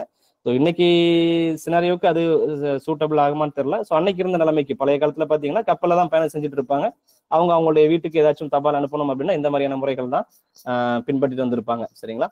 ஸோ அது வந்து அந்த அந்த ஆன்போர்ட் ஷிப் அந்த ஷிப்ல இருக்கிற லெட்டர்ஸ் பார்த்தீங்கன்னா அந்த துறைமுகத்தில் இருக்கிற போஸ்ட் ஆஃபீஸ்ல அவங்க ஹேண்ட் ஓவர் பண்ணியிருப்பாங்க. ஸோ இந்தியாவில் ஒரு கப்பல் இருக்கிறப்போ போடுற, நான் ஆல்ரெடி சொன்னேன், வெளிநாட்டுக்கு அனுப்புறப்போ இந்தியாவில இருந்து அனுப்புறப்போ இந்திய போஸ்டேஜ் ஸ்டாம்ப் மட்டும்தான் ஒட்டி இருக்கணும் அப்படின்னு சொன்னேன் இல்லைங்களா? பட் கப்பல்ல வரப்போ அது சாத்தியமானு கேட்டாச்சுன்னா அது சாத்தியம் கிடையாது. மேபி இந்தியாவில் இருக்கிறப்ப அவங்களுக்கு இந்தியன் போஸ்டேஜ் ஸ்டாம்ப் கிடைச்சிருக்கலாம், அவங்களே வேற நாட்டுக்காரங்க, அவங்க கிட்ட அந்த நாட்டினுடைய போஸ்டேஜ் ஸ்டாம்ப் தான் இருந்திருக்கும் இல்லைங்களா? ஸோ அதை ஒட்டி போட்டிருப்பாங்க. அந்த மாதிரி இந்திய போஸ்டேஜ் ஸ்டாம்ப் இல்லாம வேற நாட்டு போஸ்டேஜ் ஸ்டாம்ப் ஒட்டி அந்த லெட்டர் வந்து இந்தியாவில் இருக்கிற துறைமுகத்துல இருக்கிற ஒரு போஸ்ட் ஆஃபீஸ்ல ஹேண்ட் ஓவர் பண்றாங்கன்னா அதை தனியா எழுதியிருப்பாங்க, தனியா வந்துட்டு ஹேண்ட் ஓவர் பண்ணணும். அதுக்காக தான் என்ன சொல்லுவாங்க அப்படின்னா AV2 ஸ்டேட்மெண்ட் அப்படின்ட்டு ஒரு இது சொல்றாங்க. ஸோ அதுல தனியா மென்ஷன் பண்ணி கொடுப்பாங்க. ஸோ 10 ஆர்டிகல் வந்துருக்கு, 10 லெட்டர்ஸ்ல 8 லெட்டர்ஸ் இந்தியன் போஸ்டேஜ் ஸ்டாம்ப் ஒட்டின லெட்டர்ஸ், ஒரு 2 ஆர்டிகல் மட்டும் என்னது ஃபாரின் போஸ்டேஜ் ஸ்டாம்ப் ஒட்டி இருக்காங்க. நம்ம ரூல் படி நம்ம என்ன சொன்னோம், ஃபாரின் போஸ்டேஜ் அனுப்ப முடியாது அப்படின்னு சொன்னோம். பட் இது எங்க போட்டிருக்கு, எங்க இந்த லெட்டரை போஸ்ட் பண்ணிருப்பாங்க, ஆக்சுவலா அவங்க கப்பல்ல போஸ்ட் பண்ணிருக்காங்க. சரிங்களா? ஸோ அதனால தான் அதை தனியா ஒரு இது லிஸ்ட் போட்டு இது அவ்வளோ கப்பல்ல இருந்து கலெக்ட் பண்ண இந்த லெட்டர்ஸ். ஸோ இதுல வந்துட்டு இந்த இவ்வளவு ஆர்டிகல் இந்தியன் போஸ்டேஜ் ஒட்டின ஆர்டிகல், இதுல ஒரு இவ்வளவு ஆர்டிகல், இத்தனை ஆர்டிகல் வந்துட்டு வெளிநாட்டு போஸ்டேஜ் ஒட்டின ஆர்டிகல்ங்கிற மாதிரி தனியா ஒரு ஸ்டேட்மெண்ட் போட்டு அந்த துறைமுகத்துல இருக்கிற அந்த போஸ்ட் ஆஃபீஸ் என்ன பண்ணுவாங்க, அவங்க ஹேண்ட் ஓவர் பண்ணிப்பாங்க. சரிங்களா? ஸோ அதான் AV2 ஸ்டேட்மெண்ட்ங்கிறது வெளிநாட்டு போஸ்டேஜ் ஒட்டின தபால்கள். சரிங்களா? தபால்கள் இதே மாதிரி இந்த துறைமுகத்துல கொடுத்துருப்பாங்க. அது எங்க போஸ்ட் பண்ணிருப்பாங்கன்னா கப்பல்ல போஸ்ட் பண்ண ஒரு ஆர்டிகல். சரிங்களா? அப்புறம் டெஸ்டினேஷன் கண்ட்ரியில டெலிவரி, நான் ஆல்ரெடி சொன்னேன், இந்தியாவில் நம்ம இந்தியா போஸ்ட் நமக்குன்ட்டு தனியா ரூல்ஸ் அண்ட் ரெகுலேஷன் வச்சிருப்போம். அதே மாதிரி ஒவ்வொரு டெஸ்டினேஷன் கண்ட்ரியும் அவங்களுக்கான ரூல்ஸ் அண்ட் ரெகுலேஷன் வச்சிருப்பாங்க. அதன்படி தான் அவங்க என்ன பண்ணிப்பாங்க, according to their internal legislation and regulations. சரிங்களா? And this varies widely from country to country. அந்த ஒவ்வொரு நாடுகளும் ஒவ்வொரு மேனர் ஆஃப் டெலிவரி வச்சிருப்பாங்க, அதுபடி தான் வரும். போஸ்டல் டிபார்ட்மெண்ட் வந்து அதுக்கு பொறுப்பு ஏத்துக்காது. சரிங்களா? ஸோ நம்ம வேலை வாங்கி இந்தியா போஸ்ட் இங்க இருந்து வாங்கி அந்த கண்ட்ரிக்கு அனுப்பிச்சு வச்சுப்பாங்க. அதுக்கப்புறம் அதை எப்படி டெலிவரி பண்ணணுங்கிறது அந்த கண்ட்ரியினுடைய சட்டத்திட்டங்கள் தான் முடிவு பண்ணுமே தவிர இந்திய சட்டத்திட்டங்கள் படி அந்த கண்ட்ரியில டெலிவரி பண்ணணும்னு நம்ம என்ன பண்ண முடியாது, நம்ம ஒரு அரசு அந்த நாட்டை வந்து நம்ம என்ன பண்ண முடியாது, நிர்பந்திக்க முடியாது. அவங்களுடைய ஓன் ரெகுலேஷன்ஸ் படி அவங்க என்ன பண்ணிப்பாங்க, அந்த ஆர்டிகிளை டெலிவரி பண்ணிப்பாங்க. சரிங்களா? அது மாதிரி the period of detention of undeliverable articles is also governed by the internal regulations of the country of destination. So இப்போ இந்தியாவுக்கு ஒரு ஆர்டிகல் வருது, நம்ம என்ன பண்ணுவோம், வழக்கமா நம்ம ஒரு இங்கிலாந்து ஆர்டிகல் வருதுன்னா பீரியட் ஆஃப் டிடென்ஷன் எத்தனை நாள் வச்சுக்கணும். ஸோ இப்போ நம்ம என்ன சொல்றோம், ஆர்டிகிளை 7 நாள் வச்சிருப்போம். 7 நாள் வச்சுக்கிட்டு தான் நம்ம என்ன பண்றோம், திரும்ப அனுப்புறோம். ஸோ இதே மாதிரி தான் வெளிநாட்டுல 7 நாள் வச்சுதான் அனுப்புவாங்களான்னு கேட்டாச்சுன்னா சொல்ல முடியாது. ஏன்னா அதை ஒவ்வொரு கண்ட்ரியும் அவங்களுக்கான ரூல்ஸ் வச்சிருப்பாங்க. சில கண்ட்ரி என்ன வச்சிருக்கலாம், 3 நாள் தான் வச்சிருக்கலாம். சில கண்ட்ரி 7 நாள் வச்சிருக்கலாம். சில கண்ட்ரி 10 நாள் வச்சிருக்கலாம். அது ஒவ்வொன்றும் அந்தந்த நாட்டை பொறுத்தது. ஸோ நம்ம விதிமுறைகள் நமக்கு, அந்த நாட்டினுடைய விதிமுறைகள் அவங்களுக்கு. இங்க டெலிவரி ஆகிற மாதிரி தான் வெளிநாட்டிலையும் போய் டெலிவரி ஆகும் அப்படின்ட்டு நம்ம என்ன பண்ண முடியாது, எந்த ஒரு கஸ்டமருக்கு நம்ம அஷூரன்ஸ் நாம கொடுக்க முடியாது. அந்தந்த நாடுகள் அவங்கவுங்க ஓன் விதிமுறை இப்படி என்ன பண்ணிப்பாங்க, அதை டெலிவரி பண்ணிப்பாங்க. சரிங்களா? அப்புறம் ஒரு ஆர்டிகிள் வந்து நம்ம அனுப்புறோம். சரிங்களா? ஒரு ஆர்டிகிள் அனுப்புறப்ப நம்ம என்ன கொடுக்கலாம், சில இன்ஸ்ட்ரக்ஷன் கொடுக்கலாம். சரிங்களா? என்ன இன்ஸ்ட்ரக்ஷன், நீங்க என்ன பண்ணலாம், இந்த ஆர்டிகிள் என்ன பண்ணாதீங்க, ரீடைரக்ட் பண்ணாதீங்க. அந்த அட்ரஸ்ல இருந்தா மட்டும், இது ஒரு எக்ஸாம்பிள் தான். சரிங்களா? அந்த அட்ரஸ்ல இருந்தா மட்டும் டெலிவரி பண்ணுங்க, இல்லைன்னா என்ன பண்ணாதீங்க, அதை ரீடைரக்ட் பண்ணாதீங்க அப்படிங்கிற மாதிரி இன்ஸ்ட்ரக்ஷன் கொடுக்கலாம். அதே மாதிரி வேற நான் டெலிவரி இன்ஸ்ட்ரக்ஷன் கொடுக்கலாம். என்ன சொல்றாங்க, the article should be returned after stipulated பீரியடுங்கிறாங்க. அதாவது இந்த ஆர்டிகிளை அவங்க கலெக்ட் பண்ணல, அந்த அட்ரஸ் வாங்கிக்கல அப்படின்னா இவ்வளவு நாட்களுக்குள்ளாடி எனக்கு திரும்ப அனுப்புங்க அப்படிங்கிற மாதிரி சொல்லியிருப்பாங்க. இன்னும் கூட இன்ஸ்ட்ரக்ஷன் கொடுக்கலாம். அதாவது என்ன பண்ணுங்க அப்படின்னா, டெலிவரி ஆகல இந்த ஆர்டிகிளை என்ன பண்ணிடலாம், டெஸ்ட்ராய் பண்ணிடுங்க அப்படிங்கிற மாதிரி கூட நம்ம என்ன கொடுக்கலாம், இன்ஸ்ட்ரக்ஷன் கொடுக்கலாம். சமீபத்துல பாத்தீங்கன்னா ஒரு இதுல என்ன ஆச்சு அப்படின்னா, ஒரு ஆர்டிகிள் போயிட்டு திரும்ப வந்துச்சு. திரும்ப வந்தப்போ பாத்தீங்கன்னா கஸ்டம்ஸ் டியூட்டி போட்டு வந்துச்சு. ஸோ இந்த இடத்துல அவர் வந்து ஒரு இன்ஸ்ட்ரக்ஷன் கொடுத்திருந்தாரு, எனக்கு இந்த ஆர்டிகிள் என்ன பண்ணாதீங்க, திரும்ப அனுப்ப வேண்டாம், நீங்க டெஸ்ட்ராய் பண்ணிருங்க, டெலிவரி ஆகலைன்னா இந்த ஆர்டிகிளை டெஸ்ட்ராய் பண்ணிருங்கிற மாதிரி இன்ஸ்ட்ரக்ஷன் நாம கொடுத்துருந்தோம்னா அந்த ஆர்டிகிள் என்ன இருக்காது, திரும்ப வந்திருக்காது. நாம கஸ்டம் டியூட்டியும் கட்டி அனுப்பினாலும் திரும்ப கஸ்டம் டியூட்டி கட்டி வாங்கியிருக்க வேண்டிய நிலைமையும் வந்திருக்கு. ஸோ அந்த மாதிரி இன்ஸ்ட்ரக்ஷன் கூட நம்ம என்ன பண்ணிக்கலாம், அதில் ஒரு வெளிநாட்டு தபாலுக்கு நம்ம என்ன பண்ணிக்க முடியும், கொடுக்க முடியும். சரிங்களா? ஸோ இந்த ஆர்டிகிளை டெலிவரி பண்ணணும்னா ஏதாச்சும் டெலிவரிக்கான ஏதாச்சும் இன்ஸ்ட்ரக்ஷன் கொடுக்கலாம், அல்லது டெலிவரி ஆகலைன்னா என்ன பண்ணலாம் அப்படிங்கிற மாதிரியான இன்ஸ்ட்ரக்ஷன் நம்ம என்ன பண்ணிக்கலாம், ஒரு ஆர்டிகிளுக்கு நாம கொடுக்கலாம். சரிங்களா சார்? டைம் ஆயிடுச்சா, கண்டினியூ பண்ணலாமா சார்? அடுத்த கிளாஸ் பாத்துக்கலாம். சரிங்க சரிங்க சார். 15 முடிச்சுக்கிறேன். மணி 8 ஆயிடுச்சு. ரொம்ப டயர்டா, நீங்க ரொம்ப டயர்டா இருப்பீங்க. இவ்வளவு நேரம் ரொம்ப 1 hour ரொம்ப ப்ரொலாங்டு தான். Thank you sir. நன்றி. எவ்வளவு தெளிவா இருக்குன்னு பாத்துக்கங்க. இது அப்படியே மனசுல உள்வாங்கிக்கங்க. திருப்பி படிங்க படிங்க படிங்க படிங்க. Don't waste your time. சரிங்க சஞ்சு. தேங்க்ஸ் சஞ்சு. ரொம்ப நன்றி சார். கண்டிப்பா கண்டிப்பா மீட் பண்ணுவோம் சார். கண்டிப்பா sir. Thank you everybody. Thank you everybody. கலந்து கொண்ட எல்லாருக்கும் நன்றி. Thank you sir. Thank you. Thank you sir. Thank you sir. உங்க ஃபீட்பேக் போடுங்க. போட்டாதான் இருக்கும்.